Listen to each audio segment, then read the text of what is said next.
हाँ जी, voice is okay.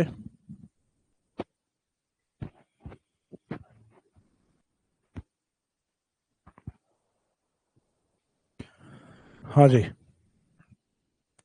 Last में physical division वाला जो टॉपिक है उसमें डेजर्ट के दोनों पार्ट अपन कंप्लीट कर चुके थे।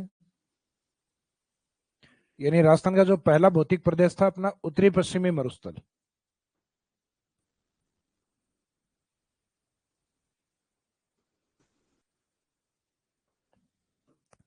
उत्तरी पश्चिमी मरुस्थल में पहला पार्ट हमने कंप्लीट किया था एरी डेजर्ट अर्थात शुष्क मरुस्थल।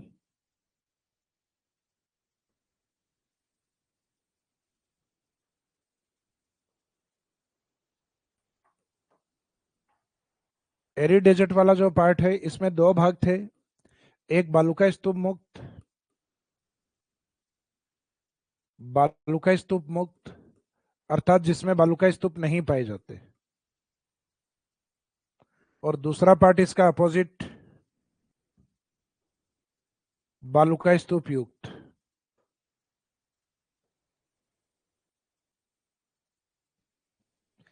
जबकि सेमेरिड डेजर्ट है, अर्ध शुष्क मरुस्थल है, उसमें एरिड की तुलना में डबल वर्षा, जैसे एरिड को मानते हैं 0 से 25 सेंटीमीटर, जबकि सेमेरिड अर्ध शुष्क मरुस्थल या बांगड़ प्रदेश जो है वह है 25 से 50। बांगड़ प्रदेश इसको नाम क्यों दिया था, आपको बताया था कि पुरानी जलोढ़ का एरिया है, जबकि इसका एरिड डेजर्ट का दूसरा नाम बताया था आपको राठी रीजन, राठी प्रदेश, क्योंकि यहाँ राठी नस्ल की गाय पाली जाती है। तो अर्ध शुष्क मरुस्थल या बांगड़ प्रदेश, बांगड़ रीजन, जो वर्षाई मात्रा में डबल है 25 से 50 सेंटीमीटर।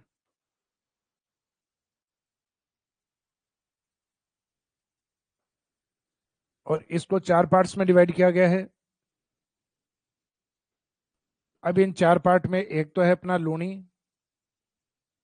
दूसरा पार्ट है नागौरी अपलैंड, नागौरी उच्च भूमि, तीसरा पार्ट हमने कवर किया था शेखावाटी, और शेखावाटी के बाद में जो नेक्स्ट पार्ट था वो था घग्गर, घग्गर बेसिन। तो यहां तक अपना कंप्लीट हो गया था लास्ट में।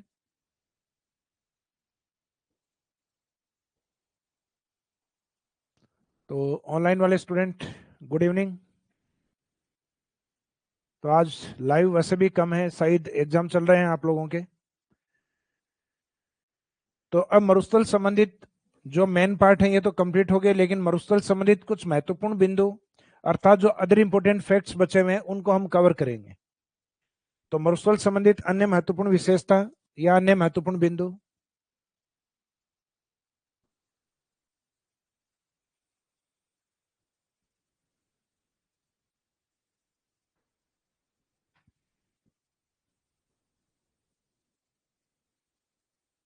मरुस्थल संबंधित अन्य महत्वपूर्ण बिंदु।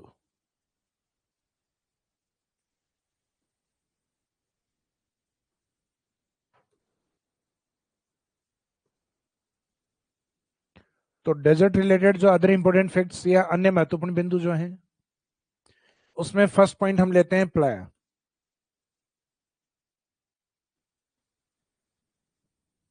प्लाया झील क्या है, और इसी के साथ एक कॉन्सेप्ट और कवर करेंगे, डेजर्ट में खड़ीन झील क्या है।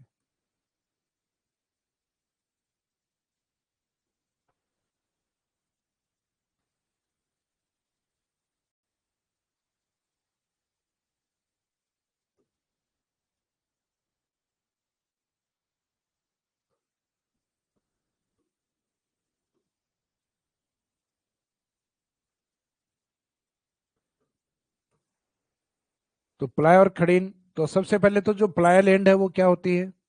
अब ये पता है कि प्लाया वाले एरिया में जब पानी भरता है तो वो प्लाया झील है, लेकिन सबसे पहले प्लाया का मीनिंग क्या है, फिर खड़ीन झील क्या है। तो डेजर्ट एरिया में जो अपने बालू का स्तूप है, मरुस्थल में जो अपने सैंड ड्यून्स होते हैं,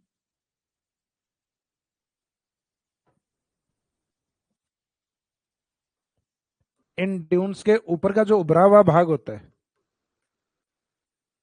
इसको नाम दिया जाता है थली प्रदेश। तो जहां मुख्यतः उभरे हुए बालू का स्तूप अधिक हो अर्थात upland desert is known as Thali प्रदेश, यानी मरुस्थल के ऊंचे हुए उठे हुए भाग को या जो अपलैंड पार्ट है उस अपलैंड पार्ट को नाम क्या दिया जाता है? थली प्रदेश। जैसे अपने गांव में जो घर होते हैं, इस घर के बाहर जो चौक जो अपने जमीन से यानी लैंड पार्ट से थोड़ा ऊपर होता है, तो इस चौक वाले एरिया को हम थड़ी कहते हैं। तो थड़ी का मीनिंग है घर की जो दहलीज होती है, जो पास के आसपास के धरातल से या मिट्टी से थोड़ा ऊंचा उठा हुआ भाग होता है। तो वैसे ही मरुस्थल में ऊंचे उठे हुए भाग को थली कहा जाता है, यानी upland part of desert is known as Thali. और मरुस्थल के बालुकाई स्तूपों के बीच का जो निम्न भाग है, नीचा भाग होता है, उसको कहते हैं तली।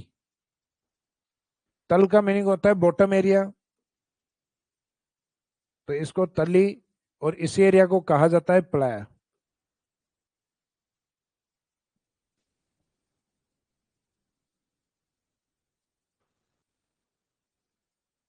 इसको ढांड भी कहा जाता है।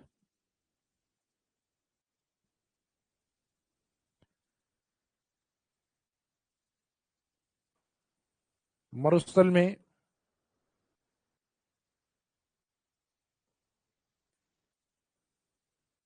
बालुकाई स्तूपों के मध्य बालुकाई स्तूपों के मध्य निम्न भूमि को, यानी जो नीचा भाग है, निम्न भूमि को तली, प्लाया या ढांड कहा जाता है।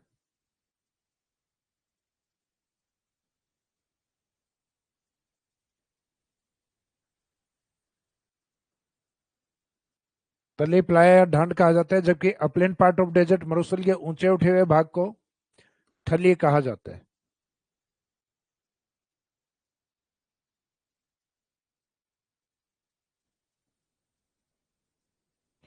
तो ये एक दूसरे के अपोजिट है। थली प्रदेश होता है ऊंचा उठा हुआ भाग, और तली होता है ड्यून्स के बीच का नीचा भाग। तो इस डेफिनेशन को थोड़ा ध्यान से रखना, क्योंकि ग्रामीण क्षेत्रों में अपने घरों में सामान्य शब्द हैं, कई बार कहते हैं मारवाड़ी में तले बैठ। तले बैठ का मीनिंग होता है नीचे। तो ड्यून्स के बीच का जो निम्न भूमि है उसको तली, और बालुकाई स्तूपों के जो ऊपर उठा हुआ भाग है वो मुख्यतः थली प्रदेश कहलाता है।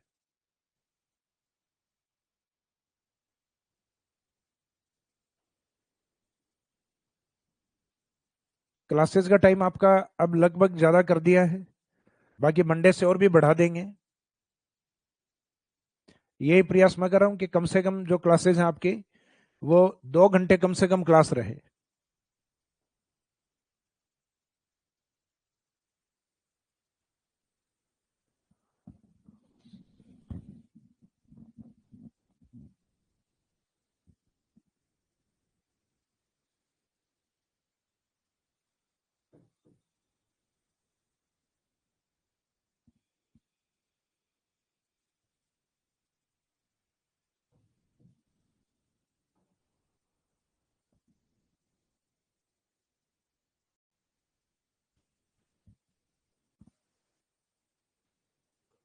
तो इसमें थली और तली में दोनों में अंतर क्या है? तो एक तो मरुस्थल का ऊंचा उठा हुआ भाग यानी अपलैंड पार्ट ऑफ डेजर्ट, और एक बालुकाई स्तूपों के मध्य की निम्न भूमि या नीचा भाग है, वो तली और प्लाया।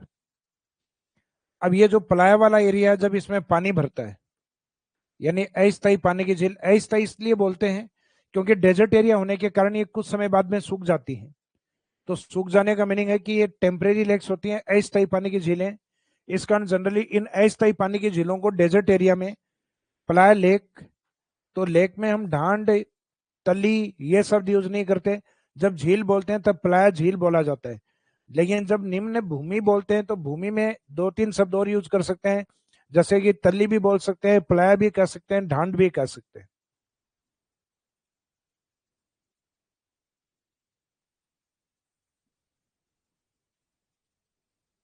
तो ये अस्थायी पानी की झील,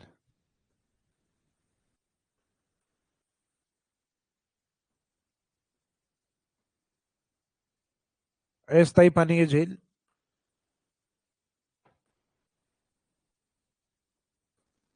जिनको प्लाया लेक या प्लाया झील कहा जाता है।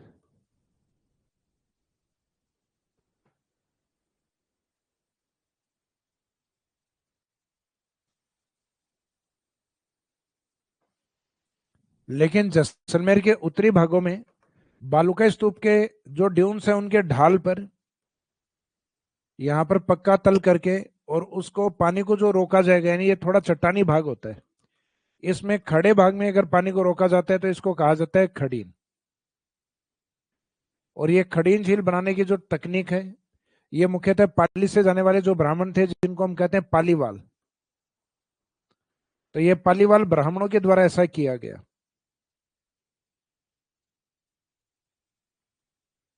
पालीवाल ब्राह्मणों के द्वारा लगभग 15 सेंचुरी, 15वीं शताब्दी के आसपास। तो 15वीं शताब्दी के आसपास जैसलमेर में पालीवाल ब्राह्मणों के द्वारा बनाई गई झीलों को क्या कहा जाता है? खड़ीन झील। और इन झीलों के आसपास, जैसे ये आगे वाला जो एरिया है, इसमें की जाने वाली कृषि को भी यही टाइटल दिया जाता है, यही नाम दिया जाता है, खड़ीन कृषि। तो खड़ीन कृषि और खड़ीन झील, इनके जनक किसको माना गया? पाली के ब्राह्मणी अर्थात पालीवाल को। ये किस क्षेत्र में अधिक बनी हुई है? तो आंसर रहेगा जैसलमेर। और जैसलमेर के भी मुख्यतः उत्तरी भाग। तो यहाँ ये लगभग 3-4 कॉन्सेप्ट जुड़े हुए हैं आपके। एक तो बालूका स्तूप का ऊंचा उठा हुआ भाग थली, नीचे के भाग को तली, और उस भाग में अगर अस्थायी पानी की झील यानी टेम्परेरी लेक्स है तो उसको हम प्लाया झील। और वहां अगर पालीवाल ब्राह्मणों ने जो बालूका स्तूप या जो चट्टानी भाग है, वहां डेजर्ट में अगर पानी को संग्रहित किया है, कलेक्ट किया है या संरक्षित किया है, तो वो अपने आप में खड़ीन झील। और उन झीलों पे डिपेंड जो कृषि होती है उसको कहते हैं खड़ीन एग्रीकल्चर। तो एक खड़ीन शब्द आते हैं, अपने रेफरेंस आएगा पालीवाल ब्राह्मण।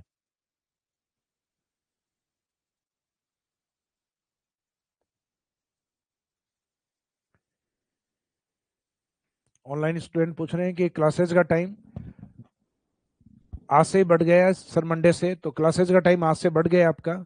आज ये वाला जो सेशन है लगभग आपका 1.25 घंटे या 2 घंटे के आसपास चलेगा।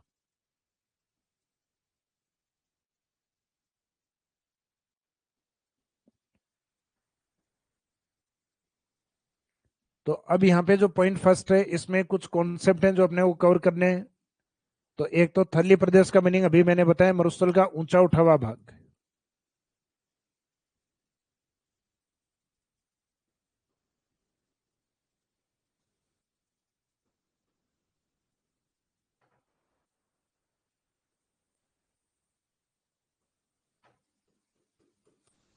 मरुस्थल का ऊंचा उठा हुआ भाग। फिर दूसरा पॉइंट,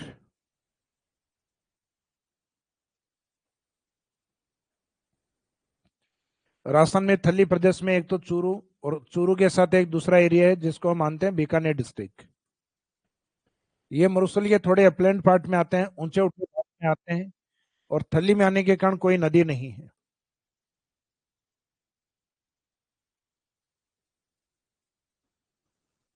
कोई नदी नहीं पाई जाती।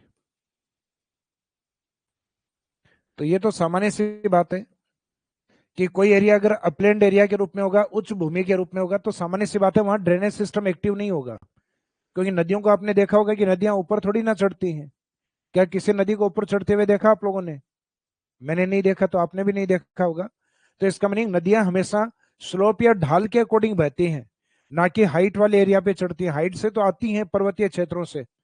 तो राजस्थान में बीकानेर, चूरू दोनों ऐसे जिले हैं जो थोड़े अपलैंड है, उच्च भूमि के रूप में। तो आसपास के जिलों में जो ड्रेनेज सिस्टम होता है, अपवाह तंत्र जो होता है, वो इन जिलों में एंट्री नहीं करता। अर्थात राजस्थान के बिना नदी वाले जिले माने जाते हैं बीकानेर और चूरू डिस्ट्रिक्ट को। तो थली का meaning upland part of desert, मरुस्थल का ऊंचा उठा हुआ भाग जो कि बीकानेर चूरू का क्षेत्र है, यहाँ कोई नदी नहीं पाई जाती। फिर थली का अपोजिट होता है तली पार्ट।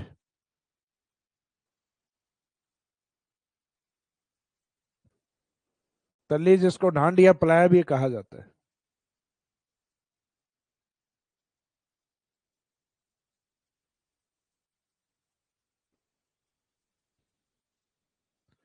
तो इसका मीनिंग आपको बताया था कि बालूकाय स्तूपों के मध्य की निम्न भूमि।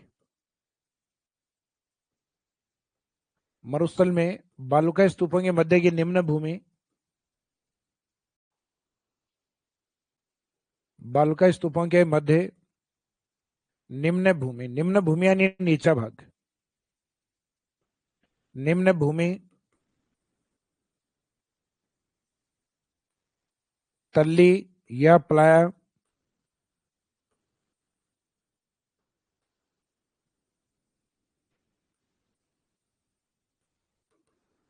या ढांड कहलाती है, या ढांड कहलाती है। तो बालुकाई स्तूपों के मध्य की निम्न भूमि, तो ये कीवर्ड है इसमें, निम्न भूमि।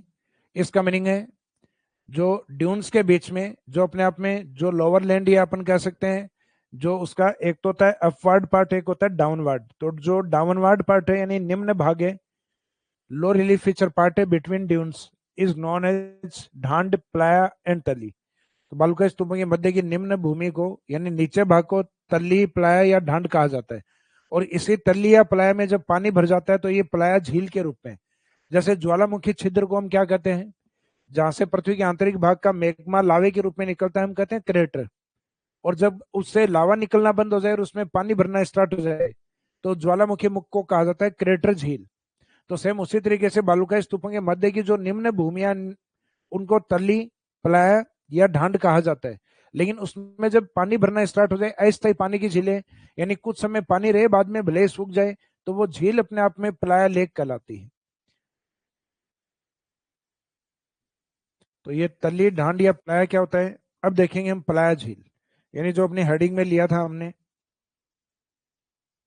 प्लाय झील और खड़ीन झील।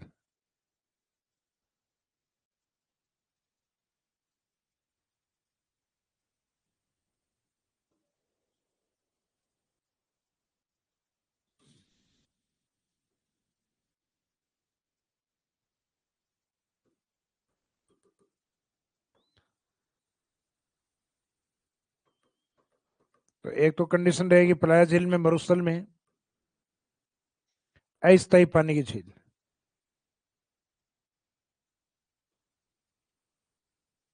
अस्थायी पानी की झील यानी ये टेम्परेरी लेक्स होती है, इसमें लंबे टाइम तक पानी नहीं होता। और मरुस्थलीय क्षेत्र में मुख्यतः माइकासिस्ट या लवणीय चट्टाने होने के कारण, माइकासिस्ट जो लवणीय चट्टानों का एग्जाम्पल है, लवणीय चट्टाने यानी जो नमक वाली चट्टाने, तो लवणीय चट्टानों का इफेक्ट इन झीलों में आता है फिर। और इन झीलों में आता है तो इसका मीनिंग है आंशिक लवणीय झीलें भी होती हैं। तो जरूरी नहीं होता सभी झीलें लवणीय हो, लेकिन जहां पे माइकासिस चट्टाने काफी ऊपर होते हैं तो उनकी सेलिनिटी का इफेक्ट इनमें आता है। तो ये विशेषता भी इनमें लिख दी जाती है कि लवणीय झील। तो ये भी अगर आए तो अपने को मान लेना है। तो मरुस्थल में अस्थायी पानी की झीलें प्लाया कहलाती हैं। और इस प्रकार की झीलें और राजस्थान में सर्वाधिक कहाँ पाई जाती हैं, जैसलमेर की तरफ।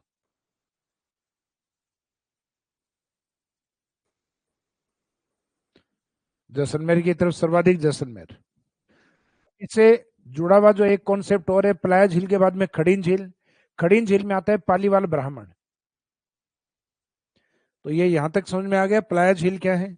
मरुस्थल में अस्थायी पानी की झीलें जो सामान्यतः लवणीय पानी की भी हो सकती हैं, जरूरी नहीं है लवणीय हो, लेकिन लवणीय झीलें भी आंशिक तौर पे हो सकती हैं, ये सर्वाधिक जैसलमेर में पाई जाती है।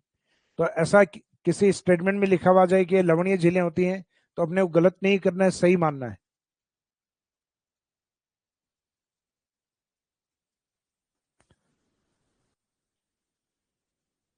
इसके बाद में इसी पॉइंट से रिलेवेंट यानी पॉइंट फर्स्ट, खड़ीन झील।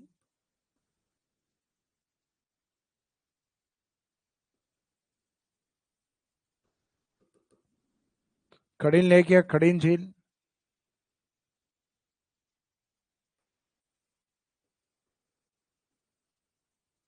जैसलमेर में।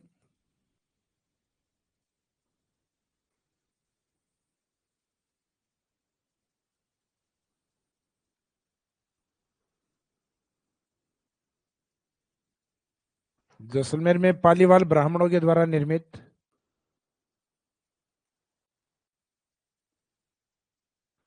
जैसलमेर में पालीवाल ब्राह्मणों द्वारा निर्मित झीलें खड़ीन झील कहलाती है। तो इसमें ये कीवर्ड आपके ये रहेगा क्वेश्चन के अंदर या चाहे आंसर के अंदर, कि खड़ीन झीलें किसके द्वारा निर्मित है, पालीवाल या पश्चिमी राजस्थान में पालीवालों की झीलों को, या वाटर कंजर्वेशन टेक्निक को, क्योंकि ये जल संरक्षण की तकनीक भी है जिसमें बारिश के पानी को होल्ड रखा जाता है ताकि आगे जब आवश्यकता पड़े तो इस पानी का यूटिलाइज किया जाए, या इसके आसपास वाले एरिया में खेती की जाए, जिसको खड़ीन कृषि कहा जाता है। तो जैसलमेर में पालीवाल ब्राह्मणों द्वारा निर्मित झीलें खड़ीन झील कहलाती हैं। निर्मित झीलें खड़ीन खड़ीन झील कहलाती हैं।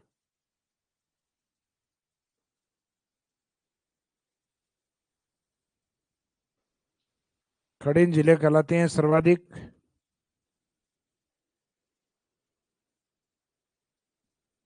सर्वाधिक जैसलमेर।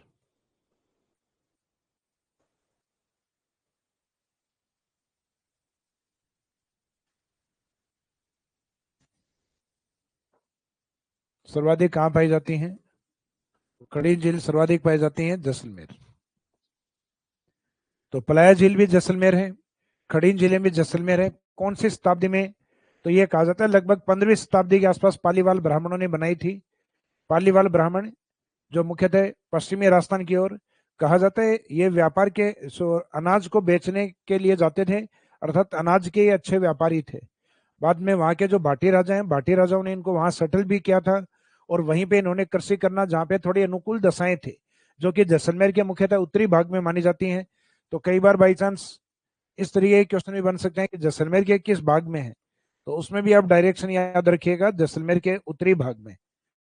तो ये पहला जो पॉइंट था अपना, इसमें 3-4 फैक्ट अपने कवर हुए हैं। जैसे एक तो थली प्रदेश, तो थली मरुस्थल का ऊंचा उठा हुआ भाग, तल्ली उसका अपोजिट होता है, तल्ली ढांड या पलाय मरुस्थल की निम्न भूमि। उसके बाद में खड़ीन झीलें पालीवाल ब्राह्मणों के द्वारा निर्मित झील, और जो अस्थायी झीलें मानी जाती हैं डेजर्ट में, उनको नाम दिया जाता है प्लाया झील। तो पालीवाल ब्राह्मण वाली ये ज्यादा इंपॉर्टेंट है। अब मरुस्थल से जुड़ा हुआ दूसरा प्रमुख पॉइंट,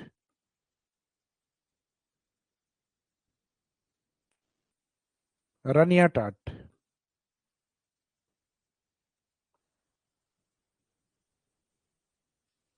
मरुस्थलीय क्षेत्रों में जहां पे माइकासिस चट्टानें काफी ऊपर हों,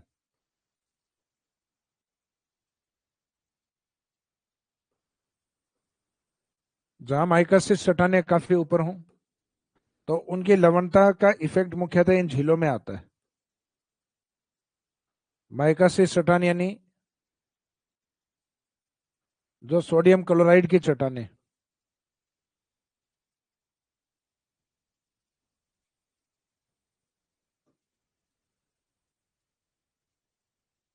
तो इन क्षेत्रों में जब पानी भरता है, ये माइक्रोसिस चट्टानों का इफेक्ट ऊपर की ओर तब आएगा जब पानी भरता है। और पानी वाला एरिया, तो इसका मीनिंग है कि वो दलदली क्षेत्र भी होते हैं। नमक के कारण ये लवणीय क्षेत्र होते हैं, और नमक और लवणीय क्षेत्र जहां हो गए, इसका मीनिंग वो अनुपजाऊ भूमि होती है।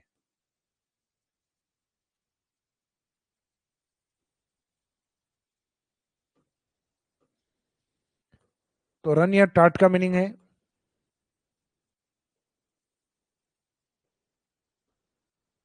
जो आप में अपने आप में मार्शीलैंड हो, दलदली भूमि हो, तो मार्शीलैंड, सेलाइन, और दलदली और लवणीय दोनों शब्द एक साथ आ गए, इसका मीनिंग इनफर्टाइल।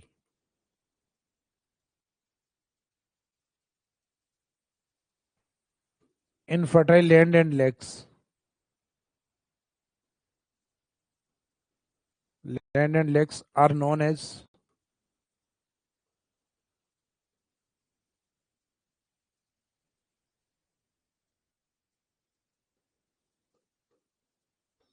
रन और टाट। वैसे सामान्य शब्द है जो कई जगह कॉमन वर्ड है, जो कई जगह यूज होता है, रन और टाट। और इसका बेस्ट एग्जांपल है रण ऑफ कच्छ, जो गुजरात की तरफ है। तो ये रण ऑफ कच्छ है गुजरात, कभी आपने नाम सुना हो या पिक्चर्स में देखा हो, फोटो में, तो बिल्कुल रेत का, यूं लगता है जैसे कि नमक का मरुस्थल हो। जैसे रेत वाला मरुस्थल तो अपने यहाँ है, गुजरात वाला ये जो डेजर्ट एरिया है, रण ऑफ कच्छ वाला एरिया, ये बिल्कुल चारों तरफ नमक बिछा हुआ एरिया दिखाई देता है। यानी यहाँ पिक्चराइजेशन या फोटो खींचो तो उस फोटो में भी बिल्कुल धरातल आपका श्वेत या सफेद आता है।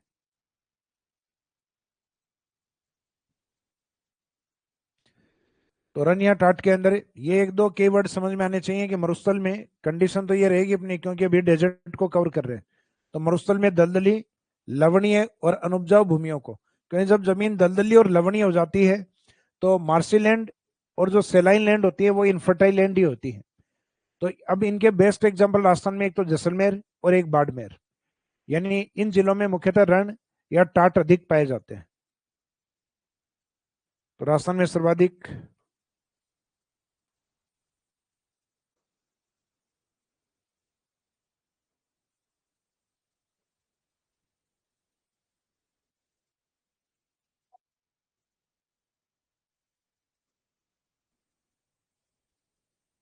राजस्थान में सर्वाधिक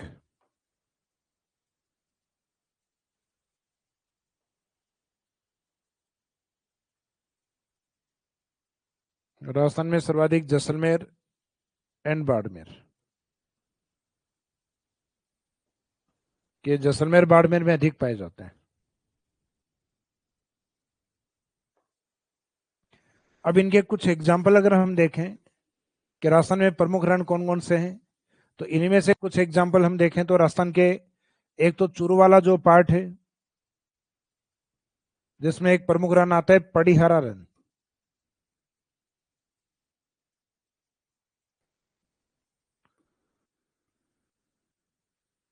चूरू में पड़ीहारा रण। लेकिन कई बार ये जो शब्द है ये ड वाला है, ये डी आई नहीं हो के आर आई आता है एग्जाम में। तो कई बार जो पड़ी है वो पड़ी भी परी बन जाती है, पड़ीहारा यानी परिहारा। तो सही तो स्टार्टिंग वाला अगर वो नहीं हो तो परिहारा है तो भी चूरू में ही मानना है, सेम रण है। यानी ये थोड़ा सा शब्द है वो आर के कारण, अगर डी होता तो ये पड़ी आता, लेकिन आर के कारण कई बार ये रै में कन्वर्ट हो जाता है तो पड़ी का परिहारा हो जाता है। और उसके बाद में यहाँ पे एक अभ्यारण्य आता है ताल छापर। ताल छापर अभ्यारण्य का इंपॉर्टेंस क्या है? तो ताल छापर अभ्यारण्य इसका इंपॉर्टेंस है मुख्यतः काले हिरण को लेकर।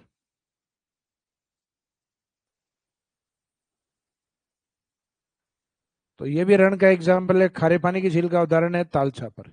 वैसे चूरू में जगह छापर आती है जहां पानी भरता है, इस पानी के आधार पर इसको क्या बोला गया है कि छापर का ताल, यानी छापर में भरने वाला पानी, तो नाम दे दिया गया इसको ताल छापर। तो सेंचुरी के तौर पे इसको ताल छापर रन के रूप में या खारे पानी की झील के रूप में देखते हैं। तो ये दो प्रमुख रन हो गए, पड़ीहारा रन और एक ताल छापर। ताल छापर तो कई बार रिपीट होता है अपने एग्जाम में भी, और जब पढ़ेंगे तब भी ताल छापर कई बार आएगा अपने। खारे पानी की झील का एग्जाम्पल भी रहेगा। अब जोधपुर से जो डिस्ट्रिक्ट अलग हुआ था फलोदी, फलोदी में एक तो ये जो नाम लिखा हुआ है फलोदी, ये खुद भी रण है क्योंकि ये खुद खारे पानी की झील का उदाहरण है।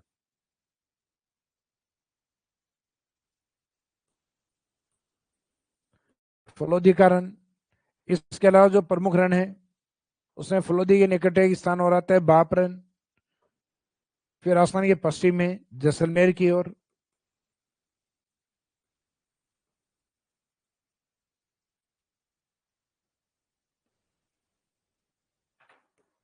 जैसलमेर की ओर एक रण आता है भाकर। वैसे अरावली की पहाड़ियों को कहते हैं, एक रण आता है भाकरी रण, और यहाँ एक रण आता है पोखरण।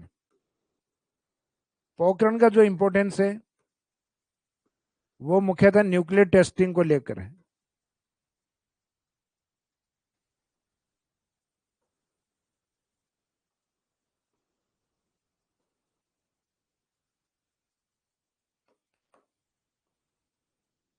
न्यूक्लियर टेस्टिंग को लेकर है, परमाणु परीक्षण को, जो कि एक 1974 में और एक 1998 में,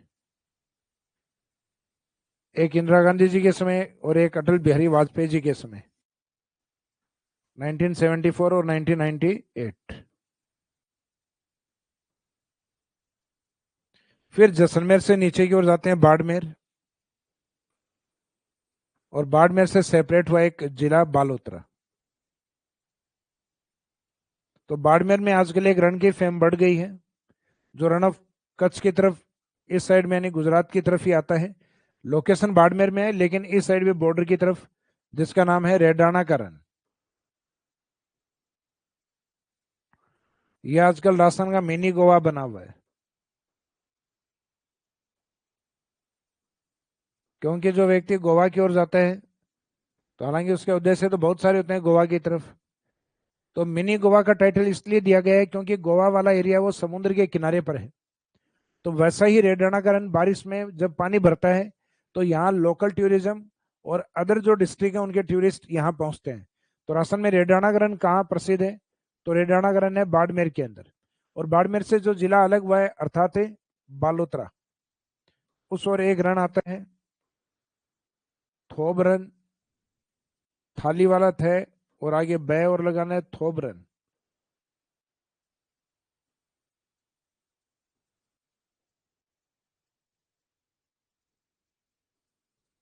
थोब रन के रूप में। तो ये राजस्थान के कुछ इंपोर्टेंट रन है जिसमें जिलों के नाम आप पहले याद कर लीजिए। जैसे कुछ एक में तो जिले लगभग आपको याद है, जैसे चूरू के ताल छापर, उसका ध्यान ही रहता है, ताल छापर अभ्यारण्य भी है चूरू।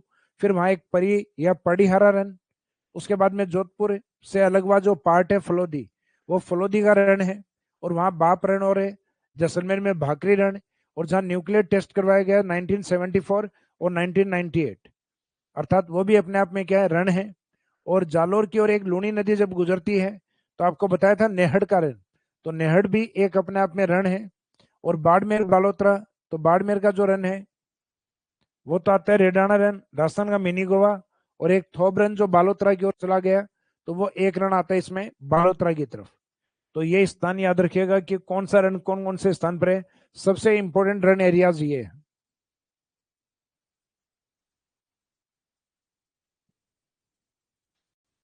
अब इसके बाद में नेक्स्ट अगली विशेषता,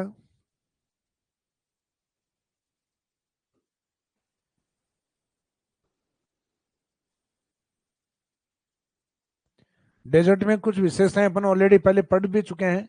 जैसे औषधि चट्टानों के बारे में आपको करवा दिया गया है, तो वहाँ वो पॉइंट यहाँ कवर नहीं करेंगे। आकलवुड फॉसिल पार्क आपको बता दिया है, ये भी कवर हो चुका है अपना। इसके बाद में लाठी सीरीज या जलपट्टी वाला भाग है,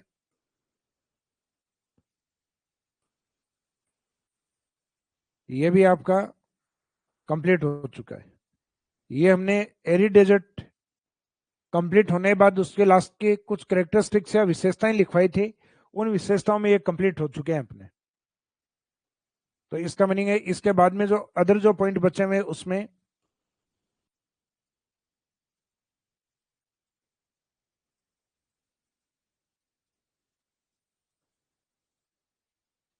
उसमें बाप बॉर्डर किले,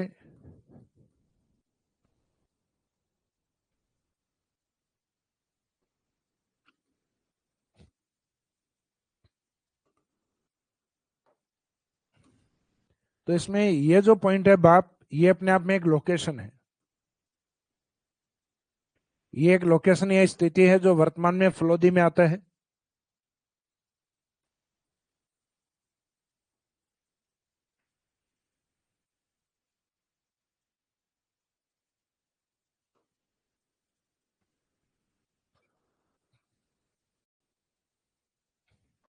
अब इसमें ये दो पॉइंट हैं बोल्डर और कले।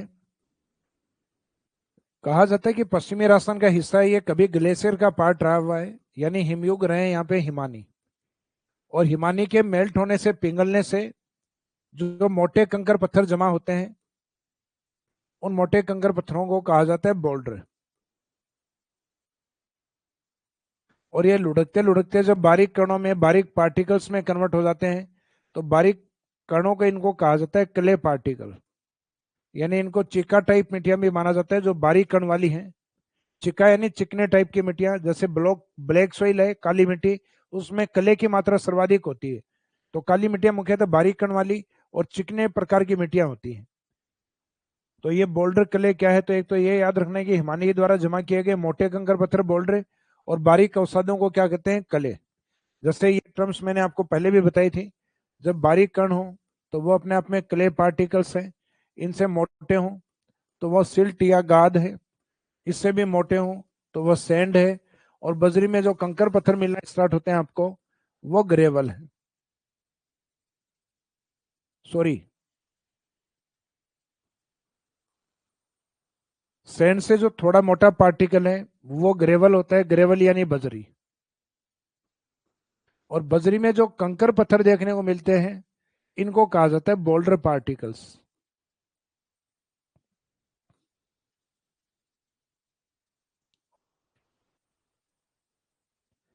तो इसमें एक तो जो बारीक कण है उनके लिए शब्द यूज किया गया है क्ले पार्टिकल,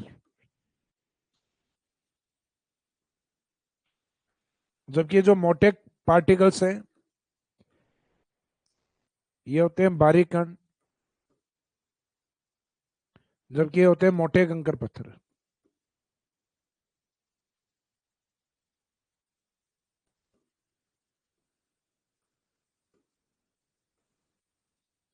मोटे कंकर पत्थर यानी जो लार्ज स्टोन है वो अपने आप में बोल्डर है। तो बजरी वगैरह में जैसे अपने घरों पे काम चलता है तो वो मोटे कंकर पत्थर आप जो देखते हैं वो बोल्डर के रूप में है। बजरी का जो कण होता है जिस एक पार्टिकल का हाथ में लेके महसूस कर सकते हैं, वो अपने लिए क्या है, वो ग्रेवल है, यानी रिवर सैंड है, नदी की रेत है। और उससे बारीक कण अगर देखें तो बाद में ग्रेवल से छोटे होते हैं अपने सैंड, उससे नीचे सिल्ट, सिल्ट से भी बारीक होता है क्ले। तो इसमें एक तो बड़े वाला पार्टिकल यानी जो ग्रेवल से भी बड़ा होता है, और एक बारीक पार्टिकल जो क्ले पार्टिकल होता है।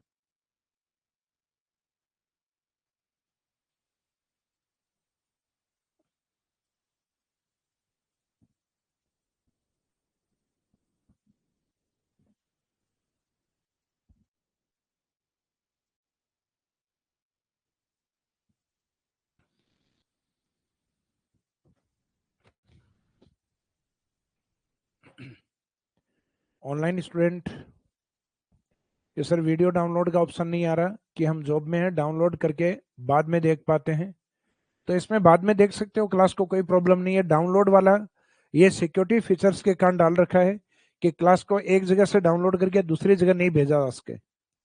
आप क्लासेज को चाहे बाद में कितने भी टाइम बाद में देखें, आप आपकी ऐप के ऊपर आप क्लासेज अवेलेबल हैं, यानी जब तक आपका जो कोर्स का टाइम पीरियड बताया गया उससे पहले क्लासेज नहीं हटेंगे। तो सिक्योरिटी फीचर्स के कारण वो डाउनलोड वाला ऑप्शन इसमें नहीं दिया गया है।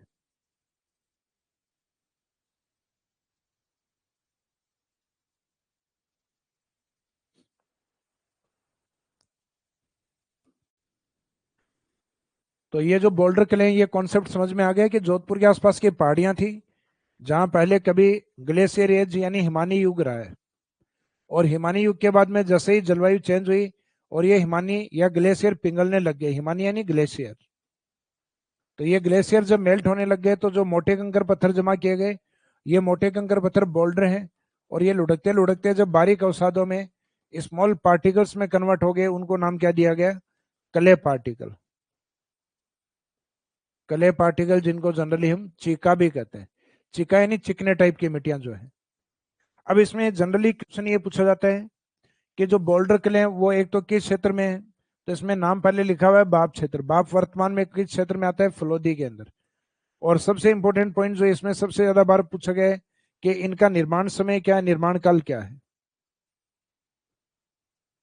तो इनका फॉर्मेशन पीरियड माना जाता है कार्बोनिफेरस काल, सॉरी परमो कार्बोनिफेरस काल। ये टाइटल इसमें ऐड होता है, परमो कार्बोनिफेरस काल।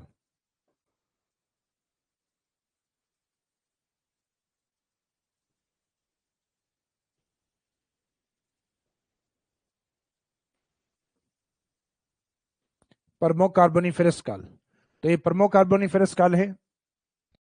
ये इसका फॉर्मेशन पीरियड यानी 21 समय के बोल्डर और कले हैं बाप क्षेत्र के आसपास। तो इनका जो जियोलॉजिकल टाइम निकाला गया है ये परमो कार्बोनिफेरस काल माना गया है। तो ये पहले फर्स्ट ग्रेड में पूछा हुआ भी एक क्वेश्चन कि किस काल के हैं, तो ये टाइम पीरियड इनका याद रखिएगा। बाप बोल्डर के लिए बाद में डेजर्ट से रिलेवेंट जो कॉन्सेप्ट है उसमें नेक्स्ट एक कॉन्सेप्ट आती है नकली स्थान। नकली स्थान जिसको हम कहते हैं ओइसिस।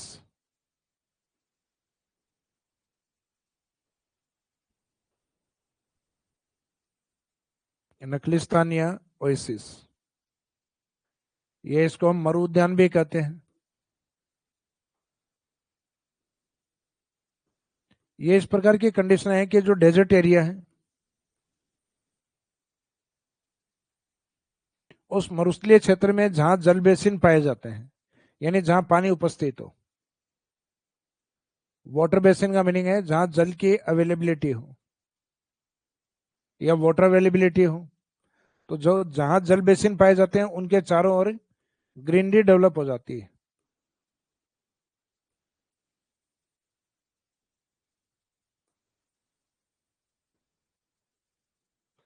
तो जल बेसिन हो और इसके आसपास ग्रीनरी हो, तो इस एरिया को जनरली हम किस रूप में देखते हैं?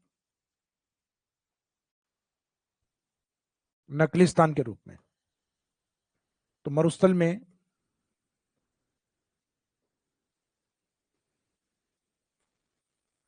जहां जल बेसिन पाए जाते हैं,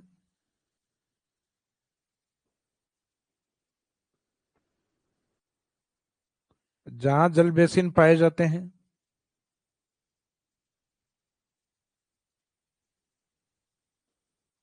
उनके चारों ओर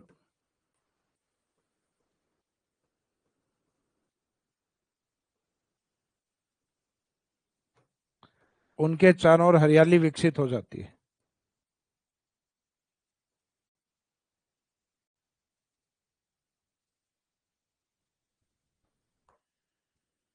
यानी जहां वाटर की अवेलेबिलिटी हो, जल बेसिन उपस्थित हो और उसके चारों ओर ग्रीनरी हो, हरियाली हो। तो जहां वाटर बेसिन हो और चारों ओर हरियाली विकसित हो, उस एरिया को हम जनरली किस नाम से जानते हैं? नकलिस्तान या मरु उद्यान के रूप में जाना जाता है। अब इसके एग्जाम्पल अगर पूछे जाएं, वैसे तो ये कंडीशन मैंने बताई है अपोजिट है कि मरुस्थल भी कहते हैं और साथ में पानी भी। तो इसका मीनिंग है कि डेजर्ट में बहुत रेयर मिलते हैं। जिन क्षेत्रों में ठीक बारिश हो, यहाँ जहाँ कोई प्राकृतिक झील बनी हुई हो, यानी कोई नेचुरल लेक जहाँ बनी हुई हो, तो वो क्षेत्र अपने आप में डेजर्ट में होते हुए अगर पानी है तो तय है पानी के आसपास ग्रीन एरिया होगा। तो ग्रीन एरिया होगा तो उसको हम किसके रूप में देखेंगे? मरु उद्यान। और उस मरु उद्यान के लिए ज्योग्राफिकल टर्म्स यूज होती है नकलिस्थान। तो ये मरु उद्यान से तो समझ में आ रहा है कि मरुस्थल में उद्यान का होना, तो उद्यान कहाँ होगा? जहां मरुस्थल में पानी होगा। लेकिन नकलिस्तान ये ज्योग्राफिकल टर्म्स है, ये थोड़ा सा ध्यान रखना। अब इसके एग्जाम्पल के तौर पर राजस्थान में डेजर्ट की कुछ झील हैं, जैसे जैसलमेर की गढ़ीसर, जिसको गढ़सी सागर भी कहा जाता है, लेकिन सही शब्द गढ़ीसर होता है। गढ़ीसर जैसलमेर, जो जैसलमेर सिटी में ही बनी हुई है। बीकानेर की ओर जाओगे आप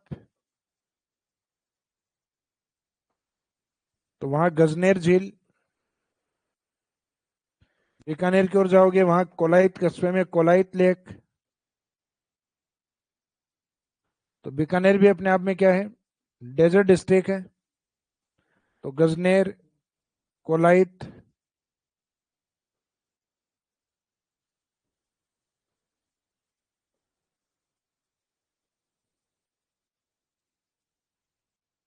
तो ये भी अपने आप में, जब झील पढ़ेंगे तब इनको वापस रिपीट करेंगे अपन किसके रूप में? वापस रिपीट इनको नकली स्थान के रूप में किया जाएगा।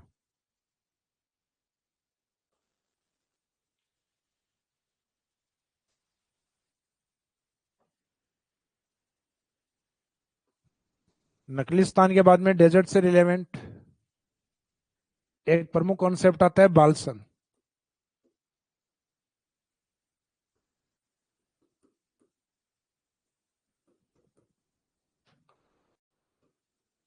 बालसन का मीनिंग क्या है?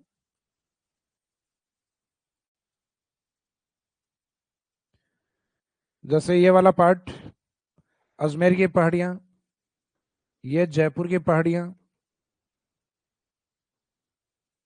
जयपुर के नॉर्थ में ये सीकर की पहाड़ियां,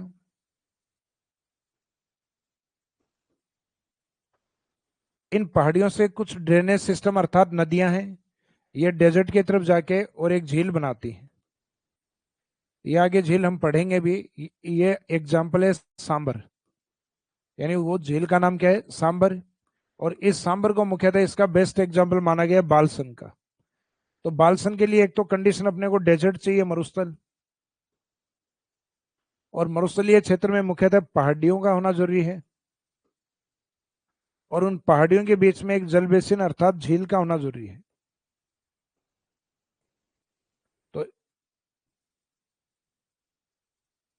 तो इसमें मरुस्थल में पहाड़ियों के मध्य जल बेसिन को बालसन कहा जाता है। मीनिंग है a water basin which is covered by hills in desert region. तो इसमें तीन कंडीशन है, मरुस्थल है, फिर पास में पहाड़ियां डेजर्ट के, पहाड़ियां भले ही अरावली को हैं, लेकिन डेजर्ट की तरफ करते हुए हैं, तो पहाड़ियां हैं, और उनके बीच में वाटर बेसिन यानी पानी भर रहा है, तो वो अपने आप में बेस्ट एग्जाम्पल किसका होगा? बालसन। तो ऐसा ही एक एग्जाम्पल राजस्थान में सांबर है, जो डायरेक्ट क्वेश्चन यही पूछा जाता है, राजस्थान में कौन सी झील बालसन का उदाहरण है? बालसन यानी मरुस्थल, फिर मरुस्थल में पहाड़ियां, फिर उन पहाड़ियों से घिरी हुई उनके बीच में जो झील है वो अपने आप में बालसन है। तो इसमें एग्जाम में ये क्वेश्चन आया हुआ है कि राजस्थान में कौन सी झील बालसन का उदाहरण है, तो आंसर रहेगा सांबर। कंडीशन क्या चाहिए होती है कि मरुस्थल हो पहली, तो फिर उसके आसपास पहाड़ियां हो, और फिर उसके बीच में जल बेसिन, तो वो अपने आप में जल बेसिन क्या होगा? बालसन।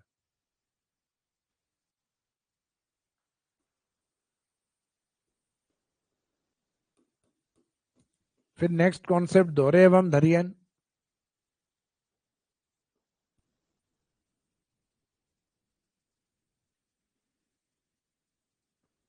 दोहरे एवं धरियन, तो दोहरे और धरियन का मीनिंग क्या होता है? तो दोहरे जो मरुस्थल के अंदर जो रेत के टीले या जो बालू का स्तूप होते हैं, जो थोड़े वेवी टाइप के होते हैं, लहरदार होते हैं इस तरीके के,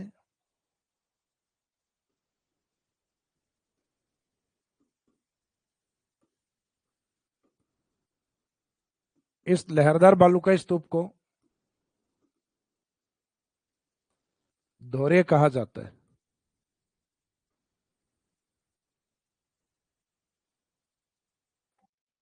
यानी वेवी टाइप जो सैंड ड्यून।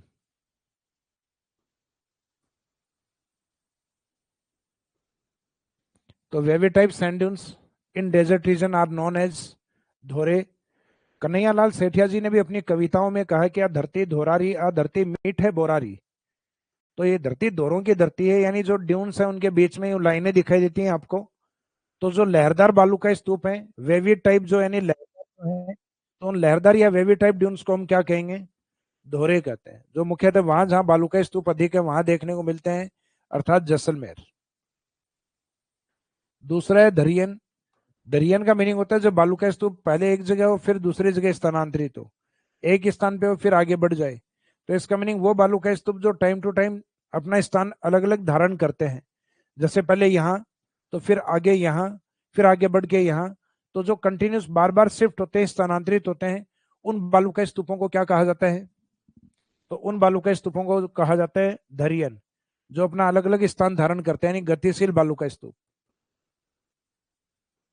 गतिशील या स्थानांतरित बालू का स्तूप।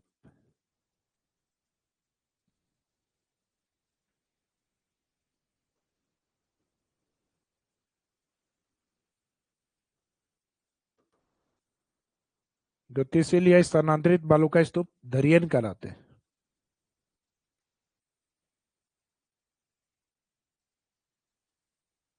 तो इसमें कीवर्ड है गतिशील या स्थानांतरित। अब जैसे हवा चलती है तो हर बालू का स्तूप आगे की ओर बढ़ता है, जैसे बरखान तेजी से बढ़ता है, तो बाकी अन्य बालू का स्तूप थोड़े थोड़े धीमे बढ़ते हैं, लेकिन उनका आगे बढ़ना अपने आप में क्या कहलाता है? धरियन। तो धरियन एक कॉन्सेप्ट है सिर्फ। चाहे कोई भी बालू का स्तूप आगे बढ़ रहा है तो इसका मीनिंग वो अपने आप में क्या है? वो अपने आप में धरियन होगा।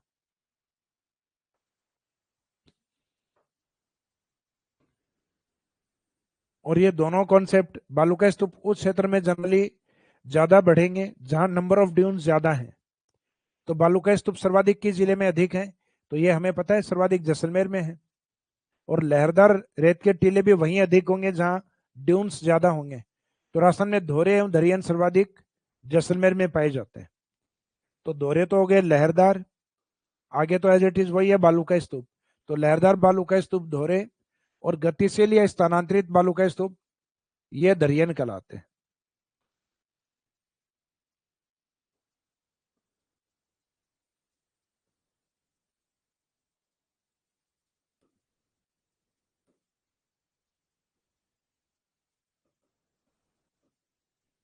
दोहरे एवं दरियन सर्वाधिक जैसलमेर।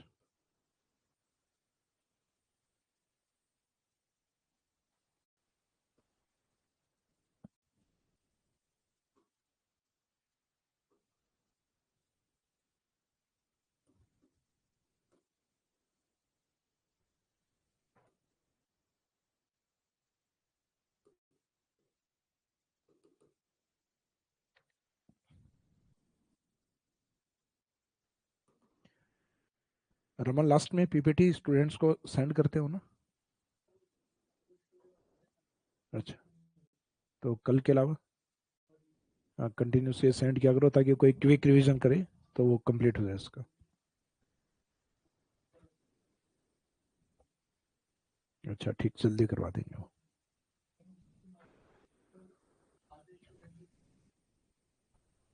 अच्छा पीपीटी आप लोग नहीं देख रहे हो? पीपीटी डलवाएं या नहीं डलवाएं आप लोगों के लिए?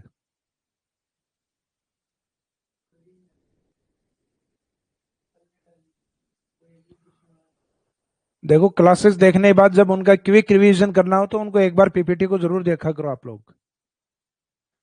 यानी जो चीज अपनी पढ़ी हुई है समझी हुई है, अगर वो की वो चीज वापस आपके सामने आ जाए तो वो जल्दी अपने रिकॉल होती है।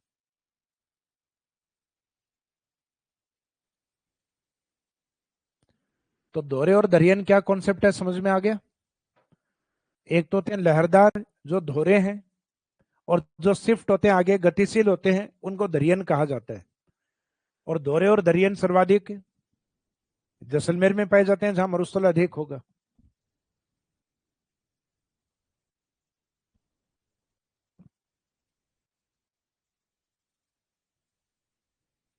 पीपीटी देखते हैं स्टूडेंट्स, मैसेज आ रहे हैं, डलवाया करो है ना कंटिन्यूस। ठीक,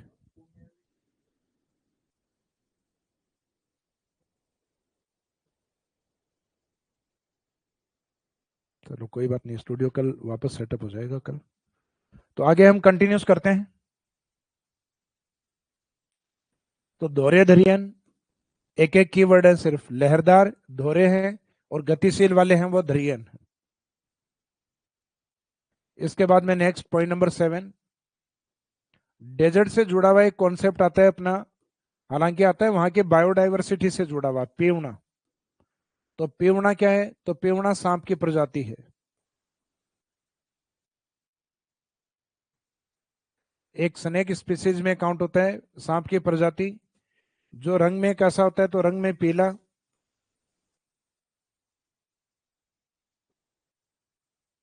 सर्वाधिक कहाँ पाए जाते हैं? तो सर्वाधिक जैसलमेर।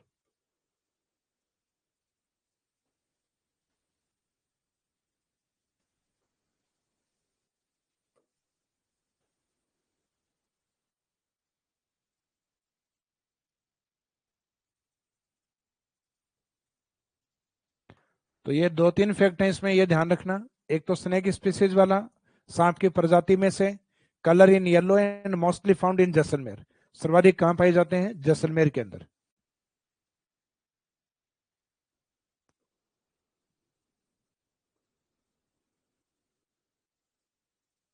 पेवना।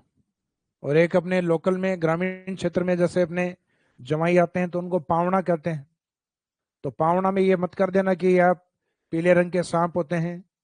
हालांकि पीवना का जो कॉन्सेप्ट इसलिए है क्योंकि पश्चिमी राजस्थान में कहा जाता है जब रात्रि में समय व्यक्ति सोता है तो उसके चेस्ट के ऊपर ये बैठ के और विष की फुकार मारता है, और वो विष मुख्यतः श्वास के द्वारा अंदर की ओर चली जाती है और व्यक्ति की डेथ हो जाती है। और जैसे ही लोग संभालते हैं उसको तो कहते हैं पीवना इसकी सांसों को पी गया। तो पीवना सांसों को नहीं, पीवना की सांसों को व्यक्ति पीता है। तो नाम इसमें उल्टा है पीवना। पीवना सांप की प्रजाति का नाम है। और डेजर्ट स्नेक है, उनका पॉइजन बहुत तेज होता है। जैसे एक तो पानी के सांप होते हैं उनमें जहर सामान्यतः कम रहता है, लेकिन डेजर्ट स्नेक जैसे अपने राजस्थान के टच में पाकिस्तान वाला आता है, वहां एक सांप की प्रजाति है सिंध करेत। तो आप पूछोगे सर ये कोबरा से भी खतरनाक है, तो ये कोबरा के भी फादर हैं। इनकी एक बूंद कई व्यक्तियों को सुला सकती है, यानी इनकी एक विष की बूंद है वो कई व्यक्तियों को मार सकती है। तो पीऊना के बाद में नेक्स्ट अगला कॉन्सेप्ट,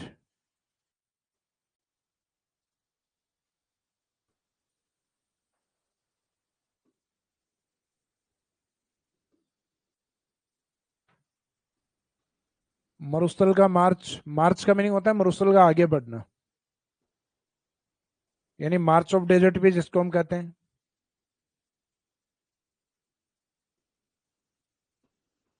मार्च ऑफ डेजर्ट।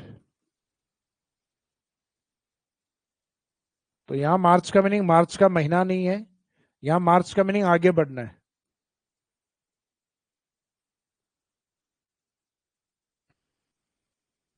तो इसका एक तो मीनिंग या अर्थ क्या है?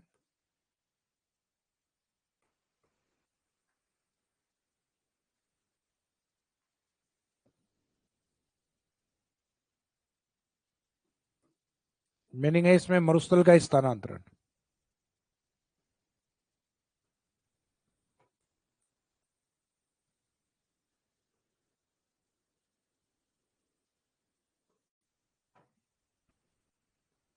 मरुस्थल का स्थानांतरण, मरुस्थल का मार्च,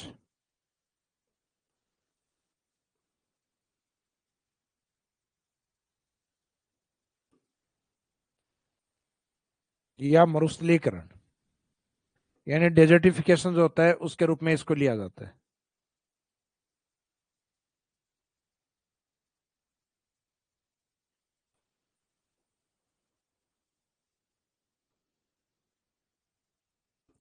अब माइंड में ये आता है कि सर ये अभी आपने बताया कि मरुस्थल का स्थानांतरण, तो स्थानांतरण यहाँ दरियन क्यों नहीं कहलाता?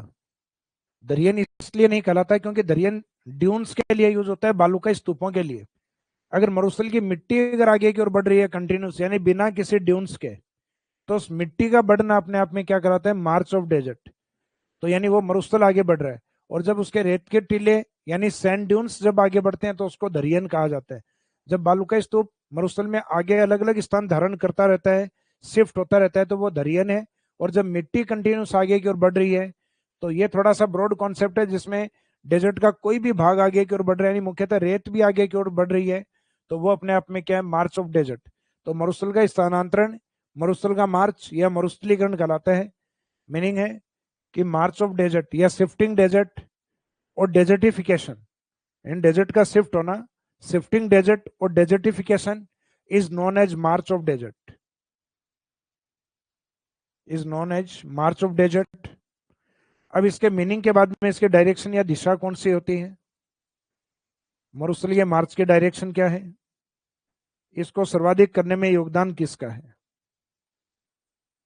तो मार्च ऑफ डेजर्ट में सबसे ज्यादा योगदान बरखान का माना जाता है। और डायरेक्शन जनरली हम ये मानते हैं कि राजस्थान का जो डेजर्ट पार्ट है,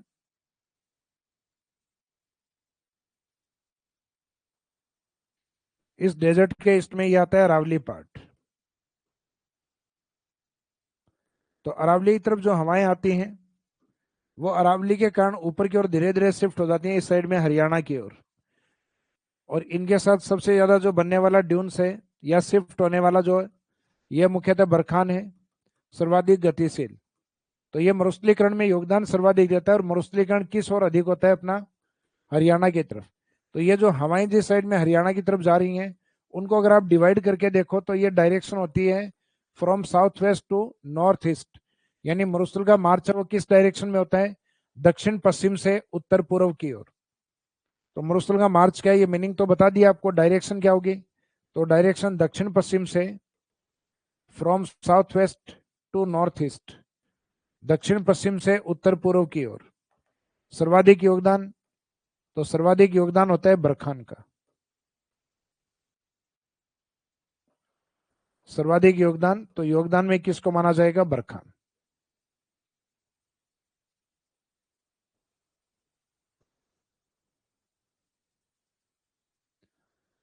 तो मार्च ऑफ डेजर्ट ये कॉन्सेप्ट इजी है वैसे तो, आप लोगों ने कई बार ये सुना भी होगा। जैसे कई जगह पर दंगे होते हैं तो वहां पे पुलिस या आर्मी का मार्च होता है, तो जो दंगे करने वाले हैं वो भाग जाते हैं। तो अपन कहते हैं कि आर्मी के मार्च या पुलिस के मार्च के बाद में जो दंगाई या जो दंगे करने वाले हैं वो पीछे हट गए हैं। तो मार्च का मीनिंग होता है आगे बढ़ना।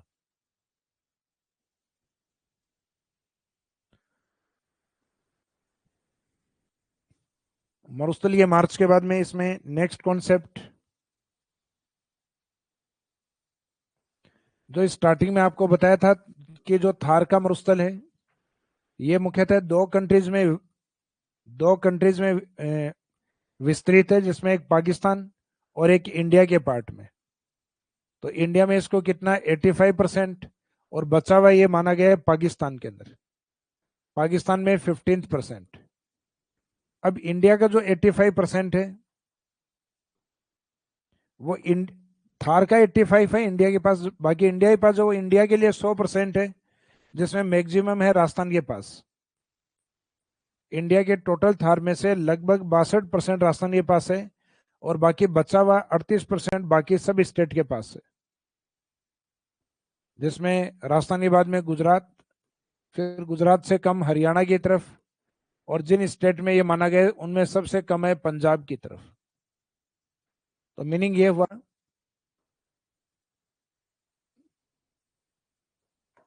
कि जो पड़ोसी राज्य हैं, जैसे ये गुजरात का पार्ट, बाकी राजस्थान में तो है सर्वाधिक डेजर्ट,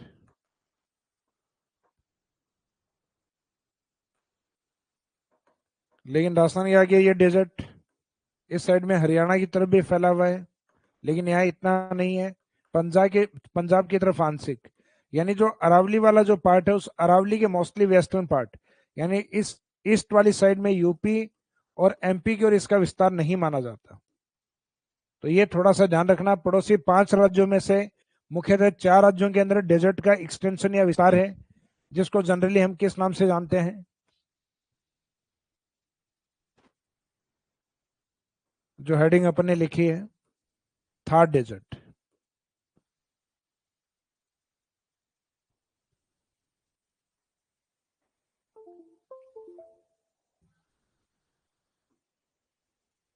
थार डेजर्ट के बाद में थार मरुस्थलीय, बाद में इसमें थार डेजर्ट वाले पार्ट में अर्थात मरुस्थल में लास्ट पॉइंट है इसका इंपोर्टेंस या महत्व, importance of desert.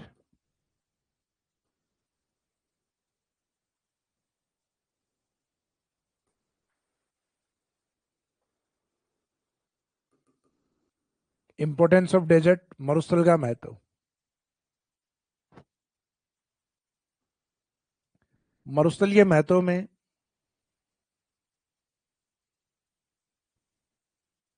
First point देखते हैं अपन इसमें,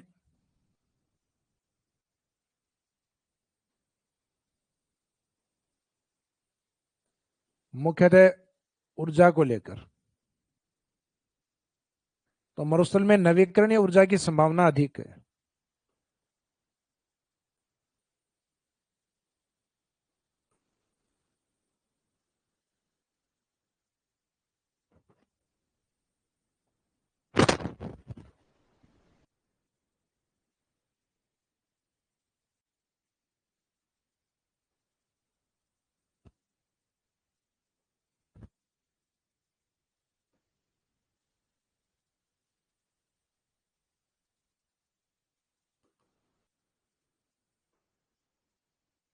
नवीकरणीय ऊर्जा का मीनिंग क्या है? रिन्यूएबल एनर्जी,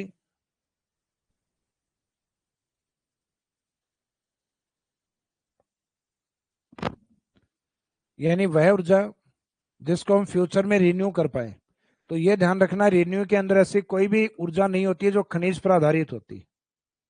तो इसका मतलब खनिजों पर आधारित ऊर्जा नहीं होनी चाहिए, क्योंकि हमें पता है फ्यूचर में आने वाले टाइम में एक समय ऐसा होगा कि खनिज का कोई भी ऐसा भंडारण नहीं है जो स्थायी रहेगा।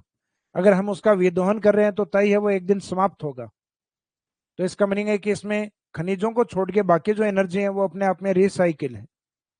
जैसे फॉर एग्जांपल सोलर एनर्जी, तो सूर्य की आयु पृथ्वी से भी ज्यादा है, तो कम से कम जब तक हम हैं तब तक सूर्य है। तो सोलर एनर्जी डेजर्ट में खूब है अपने। फिर अपने विंड एनर्जी, तो विंड एनर्जी का हब है पश्चिमी राजस्थान। बायोमास एनर्जी, तो बायोमास वनस्पति के गले सड़े अंश पे डिपेंड करता है, जैसे सरसों, चावल, और अपने जूली फ्लोरा यानी विलायती बबूल, इनके पत्ते वगैरह, इनके अपशिष्टों को गलाकर और जो एनर्जी बनाई जाती है वो बायोमास। तो बायोमास होती है वेजिटेशन और एग्रीकल्चर के जो वेस्टेज हैं उनके ऊपर डिपेंड। एक होती है बायोगैस, बायोगैस कहते हैं गोबर गैस को। तो गोबर गैस पशुओं से प्राप्त होती है, तो वो भी अपने रिन्यूएबल एनर्जी है। रिन्यूएबल इसलिए है क्योंकि पशु अगर आज गोबर कर रहा है तो वो कल भी करेगा, और पशु की आने वाली जो पीढ़ी है, यानी उसके आगे के जो पीढ़ी में उसके बच्चे हैं वो भी गोबर करेंगे। तो बच्चे वो प्रजनन क्षमताओं के द्वारा बढ़ाए जा सकते हैं। तो जिनको हम इंक्रीज कर सकते हैं, बढ़ा सकते हैं, वो सारे अपने रिन्यूएबल के अंदर होंगे। लेकिन जो मिनरल्स वाले होंगे वो नॉन रिसाइकिल अर्थात नॉन रिन्यूएबल में काउंट होंगे।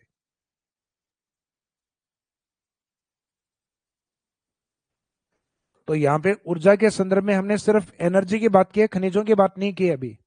तो नवीकरणीय ऊर्जा की संभावना अधिक, एग्जाम्पल के तौर पे हम देख सकते हैं कि solar energy and wind energy, ये बेस्ट एग्जांपल है अभी डेजर्ट के लिए, solar and wind energy.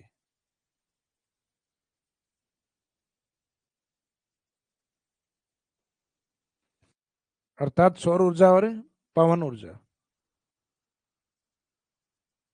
Solar energy and wind energy. ऊर्जा के बाद में दूसरा पॉइंट है यहाँ पे खनिज संसाधन।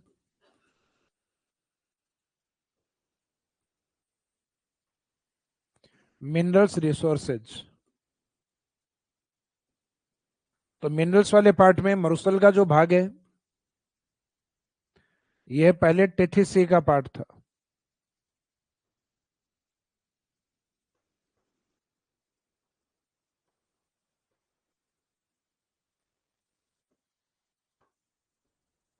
यह मुख्यतः टेथिस सी का पार्ट था, और टेथिस सी के इस पार्ट के अंदर, सागरीय भाग के अंदर, इसमें मुख्यतः एक तो वेजिटेशन या वनस्पति, और एक मुख्यतः बायोटिक पार्ट यानी इसमें जीव थे।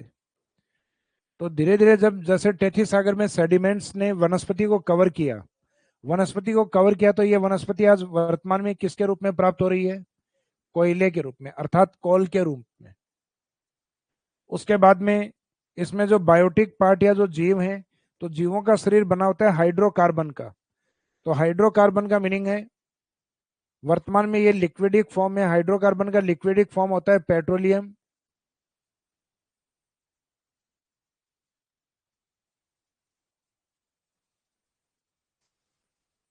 पेट्रोलियम, और हाइड्रोकार्बन का गैसीय फॉर्म होता है प्राकृतिक गैस अर्थात नेचुरल गैस। तो खनिज के अंदर मुख्यतः और भी हैं, लेकिन यहाँ पे फॉसिल फ्यूल मिनरल्स अर्थात जीवाश्म से बने हुए जो खनिज हैं वो जनरली अधिक पाए जाते हैं। तो जीवाश्म ईंधन के बारे में हम यहाँ बात करते हैं।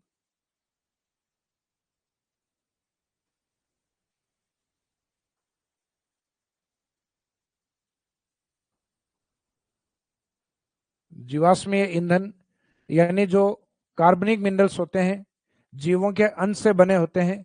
तो यहाँ वनस्पति भी अपने आप में एक बायोटिक पार्ट होता है, जीव होता है। तो ये जीवाश्म ईंधन पश्चिमी राजस्थान में अधिक पाए जाते हैं। जैसे हम बात करते हैं अरावली में मेटल ज्यादा होते हैं, धातु अधिक होते हैं, उसी तरीके से हमारे डेजर्ट एरिया में फॉसिल फ्यूल मिनरल्स ज्यादा होते हैं। तो ये ऊर्जा खनिज है या खनिज संसाधन है। इसके बाद में मरुस्थल है, वहां परमाणु परीक्षण के रूप में इसका महत्व है। न्यूक्लियर टेस्ट किया गया है 1974 और 1998।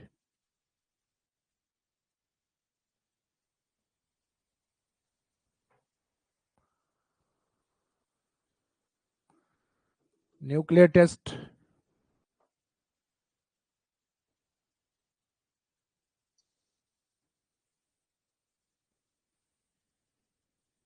परमाणु परीक्षण।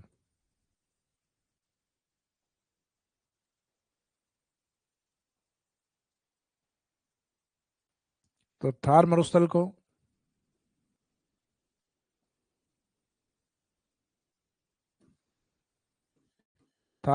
परमाणु परीक्षण स्थली भी कहा जाता है।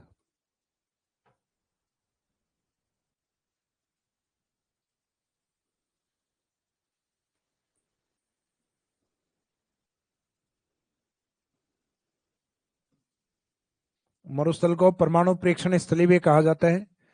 तो Thar desert is known as nuclear testing site.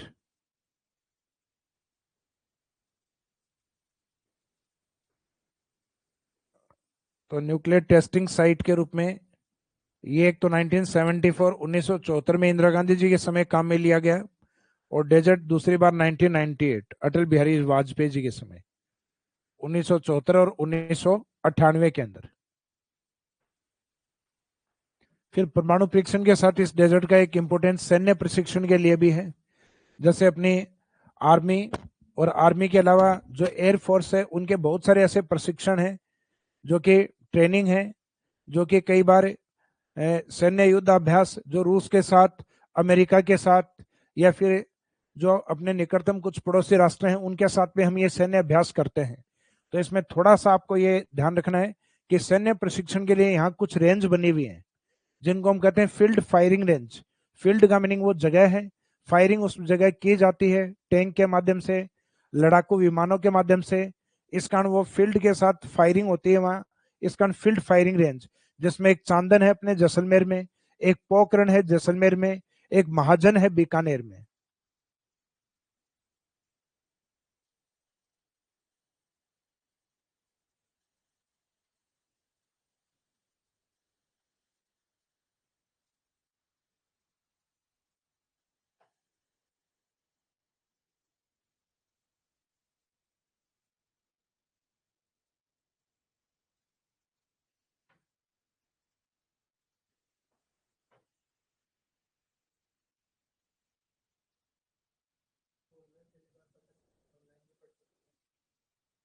अच्छा, ऑनलाइन स्टूडेंट रामस्वरूप उपाध्याय। किसराज, मुझे पहली बार पता चला कि ऑनलाइन भी पढ़ सकते हैं। देखो, ऑनलाइन भी अलग अलग तरीके की पढ़ाई हो गई है आजकल, कि ऑनलाइन जनरली पढ़ाना कम है और दिखाना ज्यादा है। तो वो चीजें भी, हालांकि अपने को किसी की बुराई नहीं करनी है, हर व्यक्ति अपना काम चला रहा है, हर व्यक्ति को अपना घर चलाना है, और हर व्यक्ति की थॉट अलग अलग होती है। चलो, धन्यवाद आपके इस कॉम्प्लीमेंट के लिए।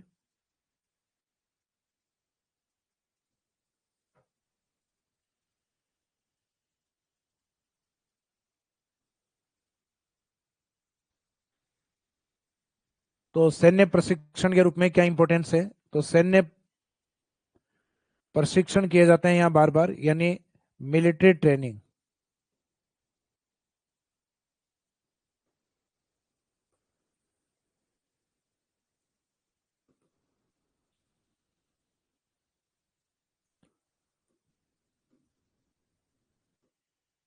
थार मरुस्थल को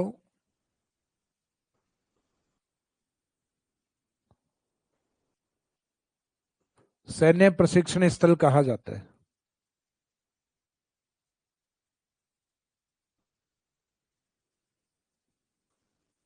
सैन्य प्रशिक्षण स्थल कहा जाता है, अर्थात मिलिट्री ट्रेनिंग साइट के रूप में जाना जाता है, जहाँ मिलिट्री की ट्रेनिंग होती है, सैन्य प्रशिक्षण स्थल कहा जाता है।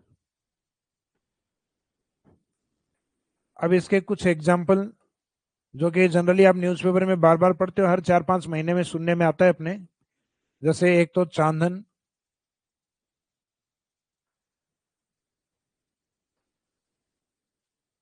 चांदन फील्ड फायरिंग रेंज।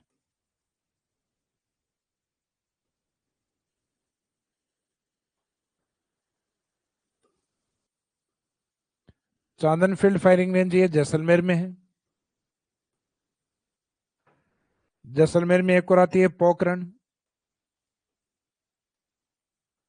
टाइटल इसमें भी आगे वही लगेगा, Pokhran field firing range Jaisalmer. और एक प्रसिद्ध आती है महाजन करके, महाजन फील्ड फायरिंग रेंज, ये आती है बीकानेर में।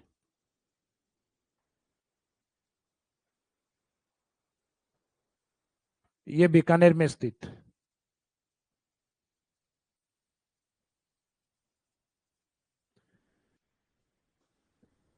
तो ये सैन्य प्रशिक्षण वाला ये पॉइंट याद रखिएगा इसमें। इसके बाद में आगे डेजर्ट का जो इंपॉर्टेंस है वो सॉल्ट प्रोडक्शन अर्थात नमक उत्पादन में भी होता है।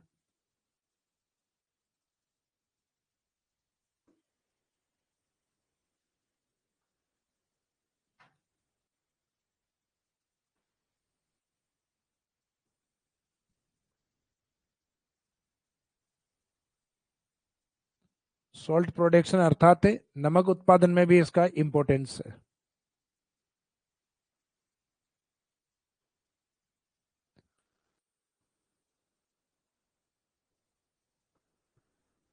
तो राजस्थान के मरुस्थल से नमक उत्पादित किया जाता है।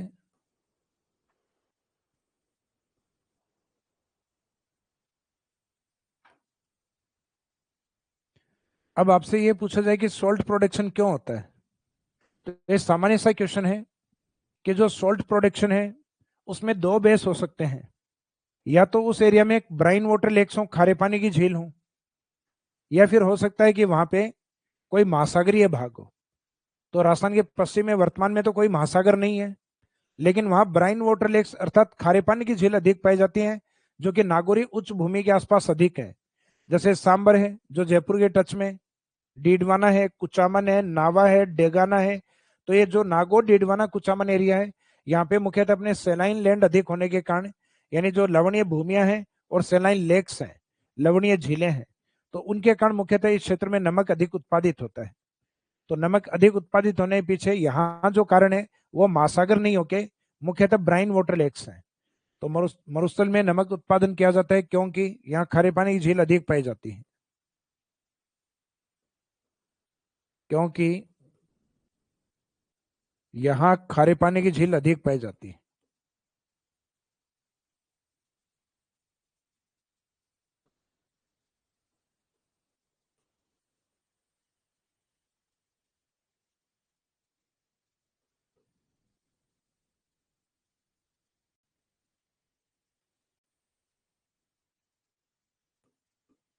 यहाँ खारे पानी की झील अर्थात जो ब्राइन वाटर लेक्स हैं ये ज्यादा होती है। तो ये पॉइंट याद रखिएगा इसमें। तो ये तो हेडिंग था, नमक उत्पादित होता है, तो उसके पीछे रीजन पूछे तो आंसर ये रहेगा।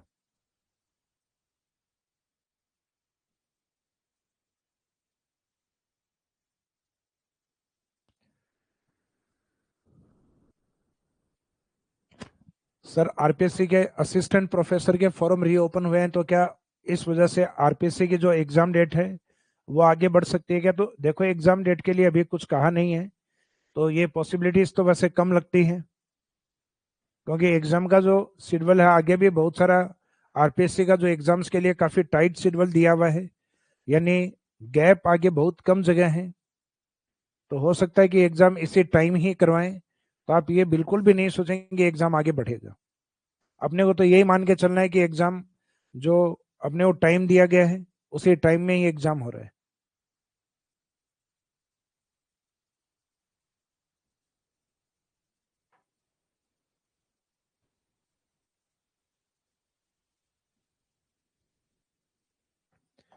तो सॉल्ट प्रोडक्शन के बाद में हम आगे देखते हैं, नमक उत्पादन के बाद डेजर्ट का इंपॉर्टेंस मुख्यतः टूरिज्म या पर्यटन को लेकर भी है। पश्चिमी राजस्थान की जो सिग्निफिकेंट अपन कह सकते हैं जो कल्चर है, वहाँ की स्पेसिफिक जो कल्चर विशेष संस्कृति जो है वो टूरिज्म को अपनी तरफ अट्रैक्ट करती है, और वो संस्कृति हम दिखाते हैं दिसंबर से मार्च के बीच में। डेजर्ट में विभिन्न प्रकार के फेस्टिवल आयोजित होते हैं, जैसे बीकानेर का ऊंट महोत्सव, जैसलमेर का मरु महोत्सव, बाड़मेर का अपना थार महोत्सव, और अपना जोधपुर का मारवाड़ या मांड महोत्सव। तो ये ऐसे कुछ फेस्टिवल हैं डेजर्ट की तरफ जो मुख्यतः टूरिज्म को अपनी तरफ अट्रैक्ट करते हैं। तो पश्चिमी राजस्थान की विशिष्ट संस्कृति पर्यटन को आकर्षित करती है।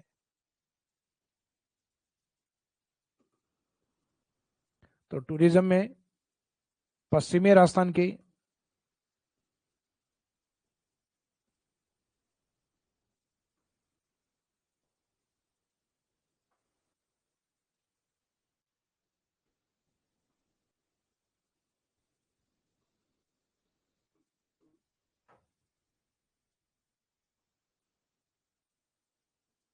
पश्चिमी राजस्थान की विशिष्ट संस्कृति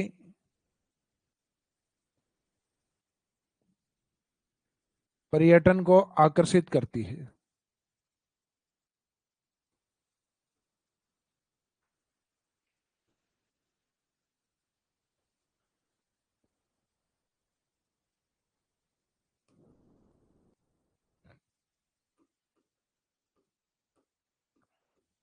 पर्यटन के अलावा डेजर्ट का जो इम्पोर्टेंस,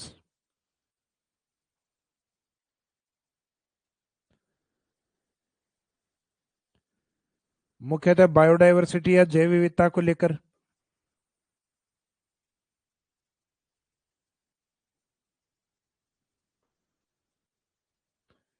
एक तो देखो मरुस्थल में जनरली हम देखते हैं मरुस्थल में जैव विविधता कम पाई जाती है,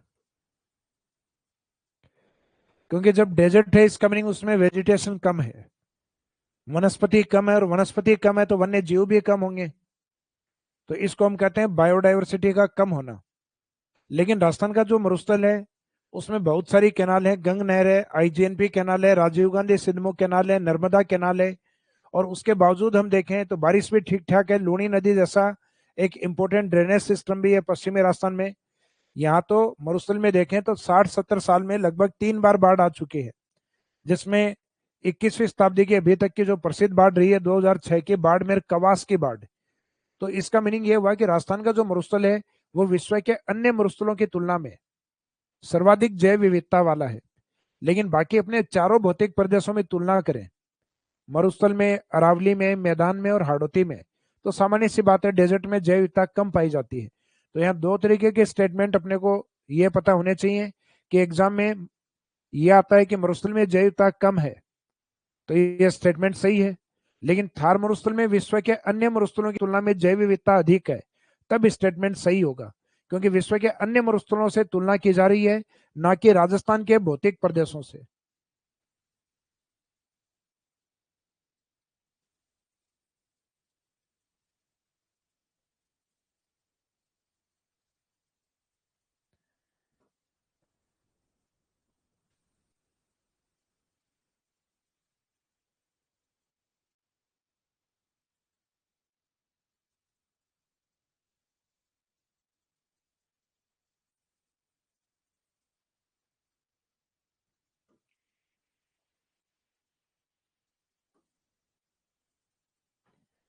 तो बायोडायवर्सिटी वाले पार्ट में, इसमें जैव विविधता वाले में,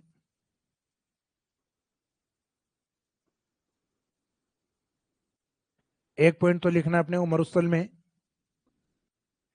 जैव विविधता कम पाई जाती है।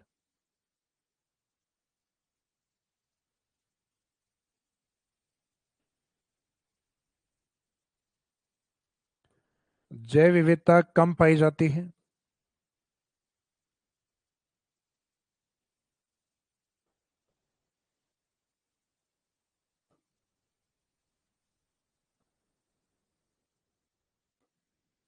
दूसरी, थार मरुस्थल में,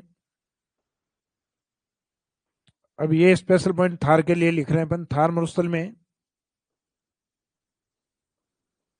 विश्व के अन्य मरुस्थलों की तुलना में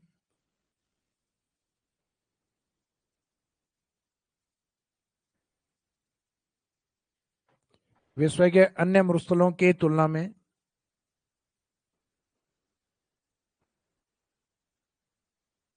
में जैव विविधता अधिक पाई जाती है।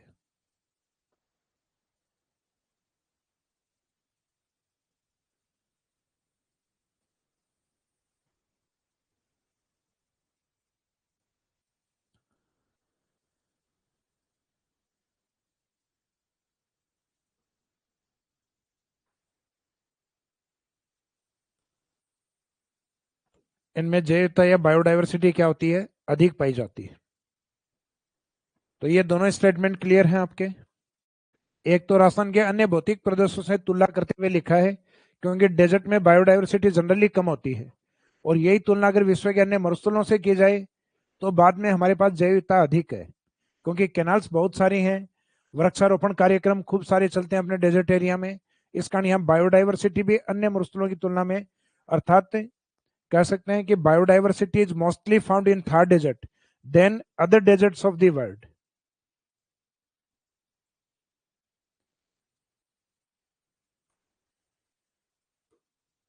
बायोडायवर्सिटी बाद में नेक्स्ट पॉइंट। अब मरुस्थल में इतनी कैनाल होने के कारण यहाँ फूड ग्रेन अर्थात खाद्यान्न या अनाज का उत्पादन अच्छा होता है।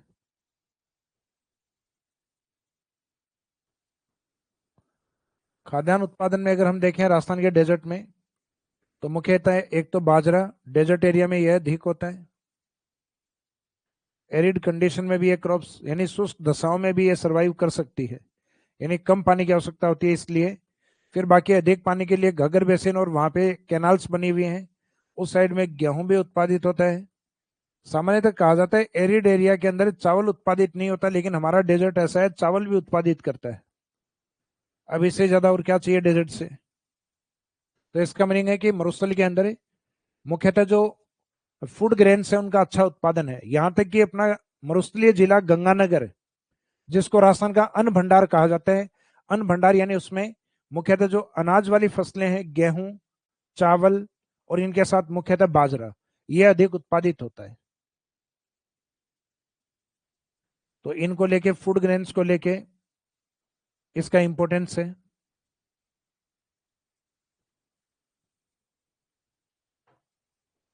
फूड ग्रेन प्रोडक्शन,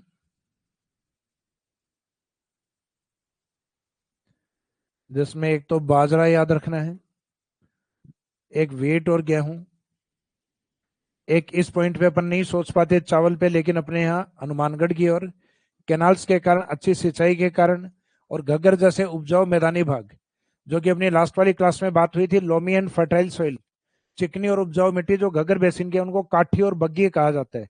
तो उन क्षेत्रों में मैंने बताया था अनाज के तौर पे गेहूं और चावल अधिक है, और कैश क्रॉप्स यानी जो ज्यादा आमदनी प्राप्त होती है, उसमें गन्ना और मुख्यतः कॉटन या कपास का अधिक उत्पादन है। खाद्यान्न उत्पादन के साथ साथ मुख्यतः पशुपालन,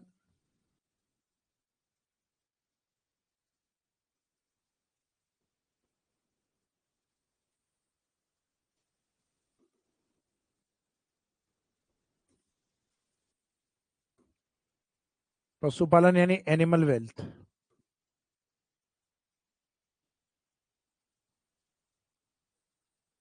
एनिमल वेल्थ का मीनिंग है कि जो पशुधन या पशु संपदा है, वो थार की ओर अधिक पाली जाती है।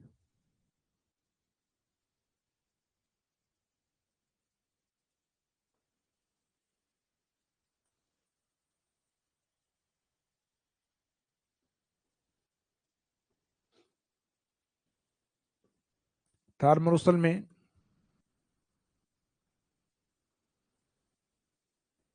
पशु संपदा अधिक पाई जाती है या अधिक पाली जाती है?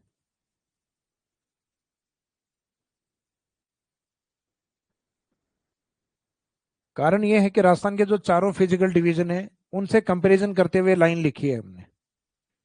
तो अरावली वाला जो एरिया है, तो वहां पे तो वाइल्ड लाइफ अधिक होता है, वन्य जीव जैवता अधिक होती है।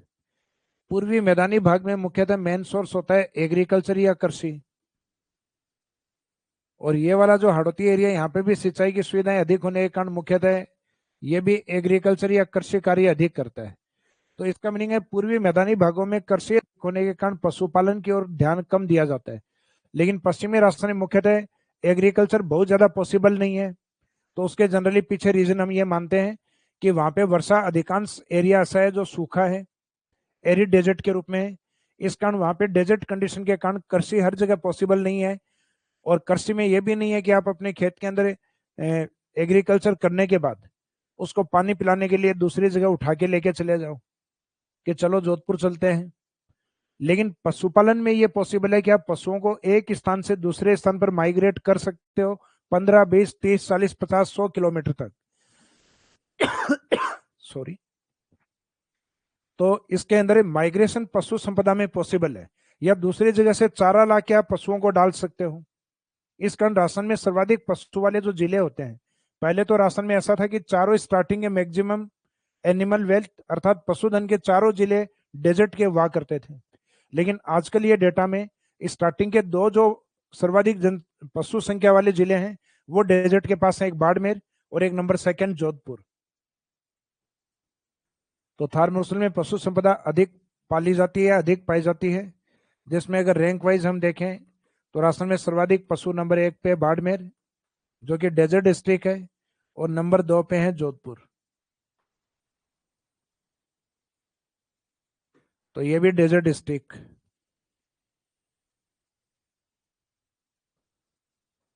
तो मुख्यतः पशुपालन को लेके इंपॉर्टेंस है डेजर्ट का।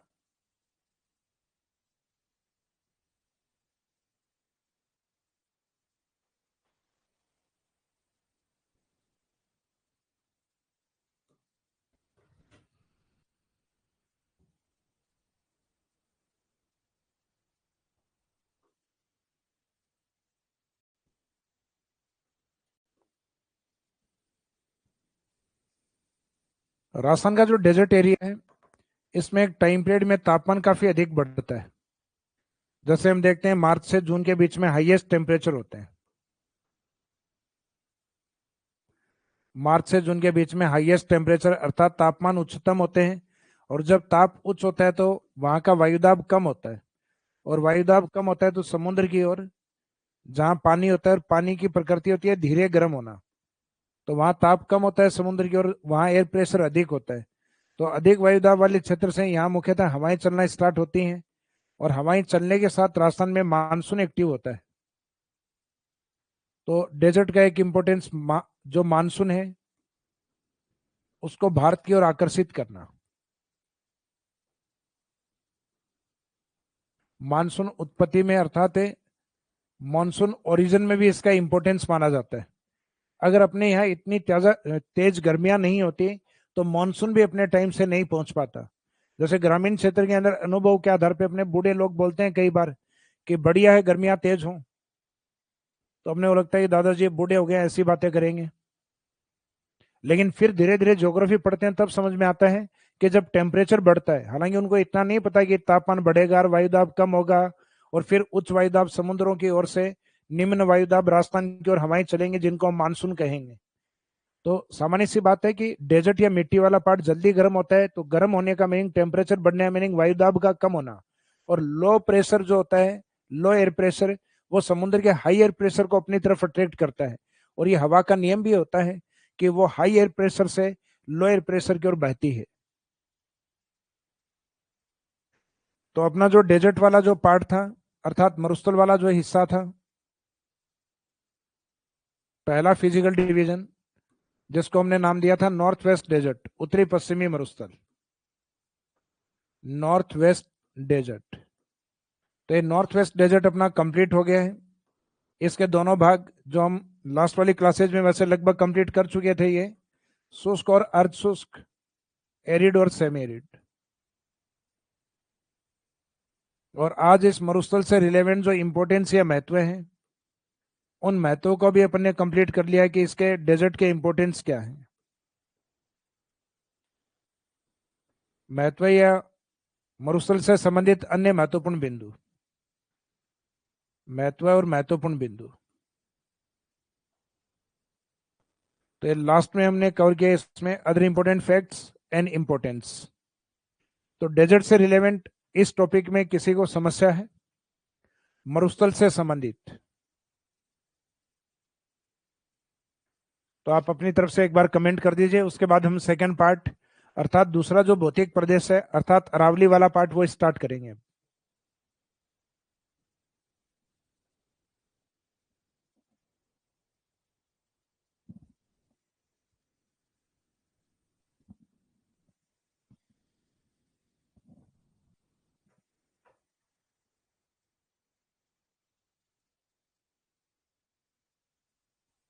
चलो, किसी स्टूडेंट की तरफ से कोई कमेंट नहीं आ रहा, तो क्लास को अपन 5 और 10 मिनट और खींच लेते हैं, यानी आगे और कवर कर ले उतना बढ़िया है।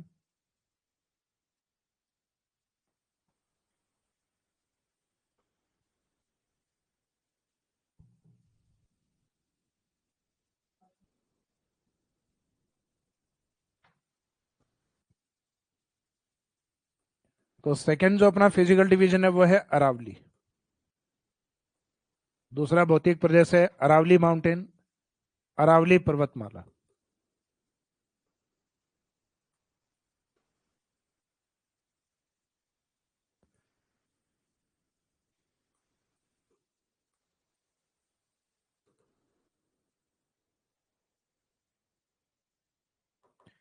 अरावली माउंटेन का स्टार्टिंग में जब हम इंट्रोडक्शन देते हैं तो इसमें कुछ शब्द यूज करते हैं। अरावली एक प्राचीनतम जनरली हम इसलिए कहते हैं इसको क्योंकि इसका निर्माण काल बहुत पहले का है। ये कैम्ब्रियन काल से भी पहले बनी है अर्थात प्री कैम्ब्रियन में। तो इसको फॉर्मेशन पीरियड अर्थात निर्माण काल के आधार पर बोला गया प्राचीनतम या ओल्डेस्ट। फिर इसके लिए एक शब्द यूज करते हैं कि ये वलित पर्वतमाला है। तो वलन जो अरावली का जो मेग्मा या लावा है उसमें दोनों तरफ से प्रेशर या दबाव के कारण, तो जब चट्टानों पर या मेग्मा पर दबाव पड़ता है तो फोल्ड होता है, उसका कुछ भाग ऊपर और कुछ भाग नीचे होता है। तो इस भाग को हम कहते हैं उसके अंदर फोल्ड आना यानी वलन। तो ये अपने आप में फोल्डेड माउंटेन है, वलित पर्वतमाला है। तो ये वलन इसके निर्माण की प्रक्रिया है, फॉर्मेशन प्रोसेस है।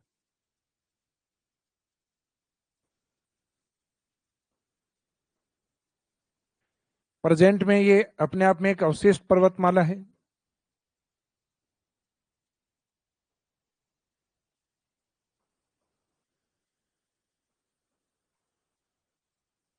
ये अपने आप में एक रेजिडियल माउंटेन।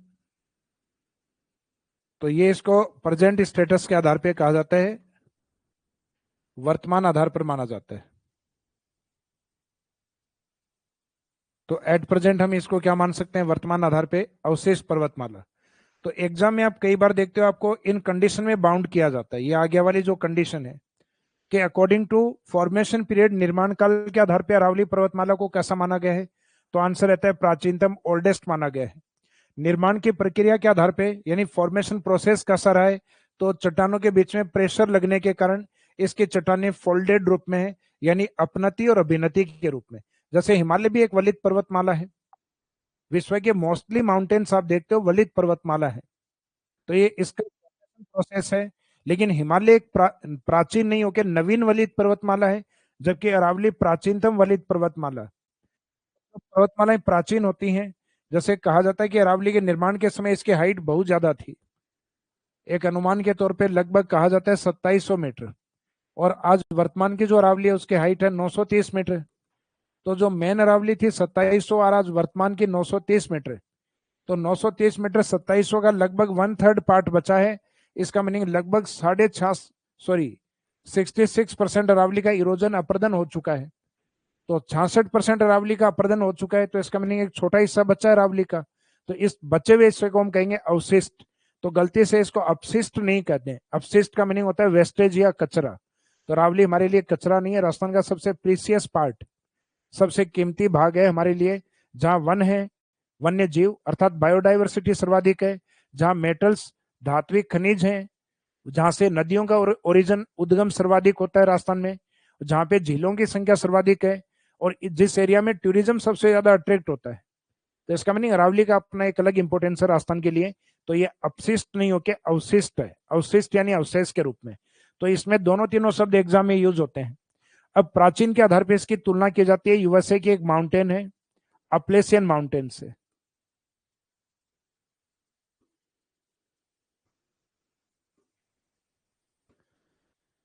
जैसे अमेरिका में कुछ पर्वतमाला, नॉर्थ अमेरिका में रॉकी, सदर्न में एंडीज, ये अपने आप में नवीन पर्वतमाला ही मानी जाती हैं। तो ये नवीन के साथ तो तुलना नहीं होगी क्योंकि खुद ओल्डेस्ट है। तो यूएसए के पूर्व की तरफ एक पर्वतमाला आती है अपलेशियन माउंटेन। तो अपलेशियन माउंटेन की तरफ प्राचीन, हालांकि अपलेशियन अरावली के बाद में बना हुआ है, लेकिन उसके समकालीन मानते हैं हम उसको, अप्रोक्सीमेट, कि अरावली के बाद बना हुआ है। लेकिन अरावली के बाद वाली जो पर्वत श्रृंखलाएं वो अपलेशियन श्रेणी की हैं। तो इसका हम बोलने में आज वर्तमान के अकॉर्डिंग देखें तो इनकी सिमिलरिटी हम बता सकते हैं कि अरावली प्राचीन है वास्तव में, उसके समय की लगभग विश्व में कोई माउंटेन है नहीं है। लेकिन अरावली के आसपास जो बनी हुई है वो अपलेशियन है, इस कारण हम इसकी तुलना कर लेते हैं अमेरिका से। बाकी अभी कुछ एग्जाम में पूछा भी गया था कि अरावली पर्वतमाला रॉकी पर्वतमाला के समकालीन है, तो ये स्टेटमेंट गलत है, क्योंकि रॉकी पर्वतमाला नवीनतम है, एंडीज पर्वतमाला नवीनतम है, हिमालय पर्वतमाला नवीनतम है। तो विश्व में जो माउंटेन्स का एक टॉपिक आता है वो अलग से भी आता है। तो इसमें तीनों शब्द एक साथ अगर आते हैं तो इसका मीनिंग एग्जामिनर आपको बाउंड नहीं करेगा। निर्माण काल, निर्माण प्रक्रिया, फॉर्मेशन प्रोसेस और एट प्रेजेंट, इन कंडीशन में बाउंड नहीं करेगा। तो उस समय हमें अरावली को तीनों में ही सही लेके चलना है कि Aravalli mountain is an oldest folded and residual mountain. कि अरावली है वो अपने आप में प्राचीन है, वलित है और अवशिष्ट पर्वतमाला के रूप में। तो ये तीनों शब्द इसमें यूज होते हैं। अब निर्माण काल के आधार पर जनरली हम इसका निर्माण काल मानते हैं प्री कैम्ब्रियन काल, यानी कैम्ब्रियन से भी पहले बनी हुई है। तो अरावली के बारे में एक तो ये तीनों शब्द ठीक से याद रखिए, ये इंट्रोडक्शन लाइन में होते हैं इसमें, कि प्राचीन, वलित और अवशिष्ट पर्वतमाला है।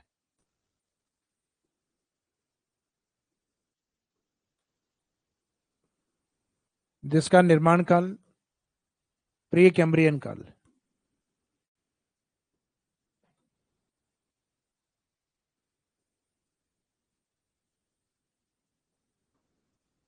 प्री कैम्ब्रियन काल यानी लगभग 57 करोड़ वर्ष पूर्व।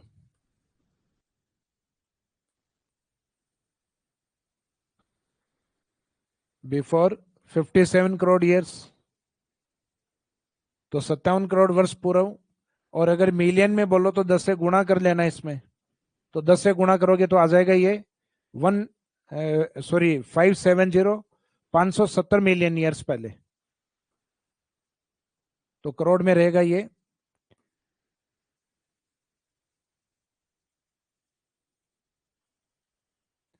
निर्माण काल के साथ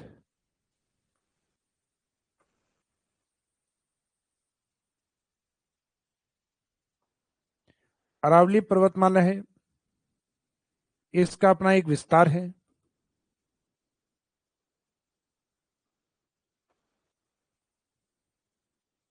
और इसकी अपनी एक डायरेक्शन है। तो इसके एक्सटेंशन और डायरेक्शन को लेके एग्जाम में जनरली क्वेश्चन पूछे जाते हैं, यहां से भी कई बार क्वेश्चन आते हैं। तो विस्तार में कहा जाता है कि जो अरावली पर्वतमाला है वो सतत रूप से तो गुजरात से लेके खेड़ब्रह्मा से लेके दिल्ली तक फैली हुई है। गुजरात वाले पार्ट से लेके दिल्ली वाले पार्ट तक फैली हुई है। लेकिन अरावली की चट्टानें वो इस साइड में लक्षद्वीप के पास में एक द्वीप आता है मिनिकोय द्वीप, तो मिनिकोय द्वीप के पास में भी अरावली जैसी चट्टानें यानी प्री कैम्ब्रियन रॉक्स पाई जाती हैं। तो इसलिए कहा जाता है कि जो अरावली की उत्पत्ति है वो अरब सागर की ओर से होती है। तो अरेबियन सी की ओर से इसका ओरिजिन या उत्पत्ति होने के कारण अरावली माउंटेन को अरेबियन सी को अरावली माउंटेन का फादर कहा जाता है। यानी जिस ओर से ये स्टार्ट होती है अरब सागर की ओर से, तो Arabian sea is known as father of Aravalli. इस कारण अरब सागर को अरावली का पिता कहा जाता है। तो इसमें विस्तार इसका मुख्यतः अरब सागर की ओर से दिल्ली की तरफ, और सतत अरावली कहां से कहां तक फैली हुई है, कंटिन्यूस है खेड़ब्रह्मा से लेकर न्यू दिल्ली तक। तो यहां एक ये स्टेटमेंट याद रखना, अरब सागर को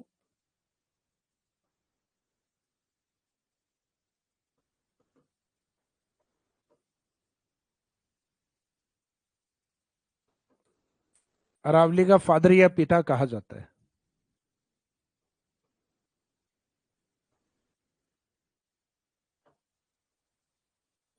फिर जो सतत अरावली है उसका विस्तार और उसके डायरेक्शन या दिशा है, इस वाले पार्ट को हम कवर करेंगे कल। तो आज के इस क्लास को हम यहीं विराम देते हैं। Thank you.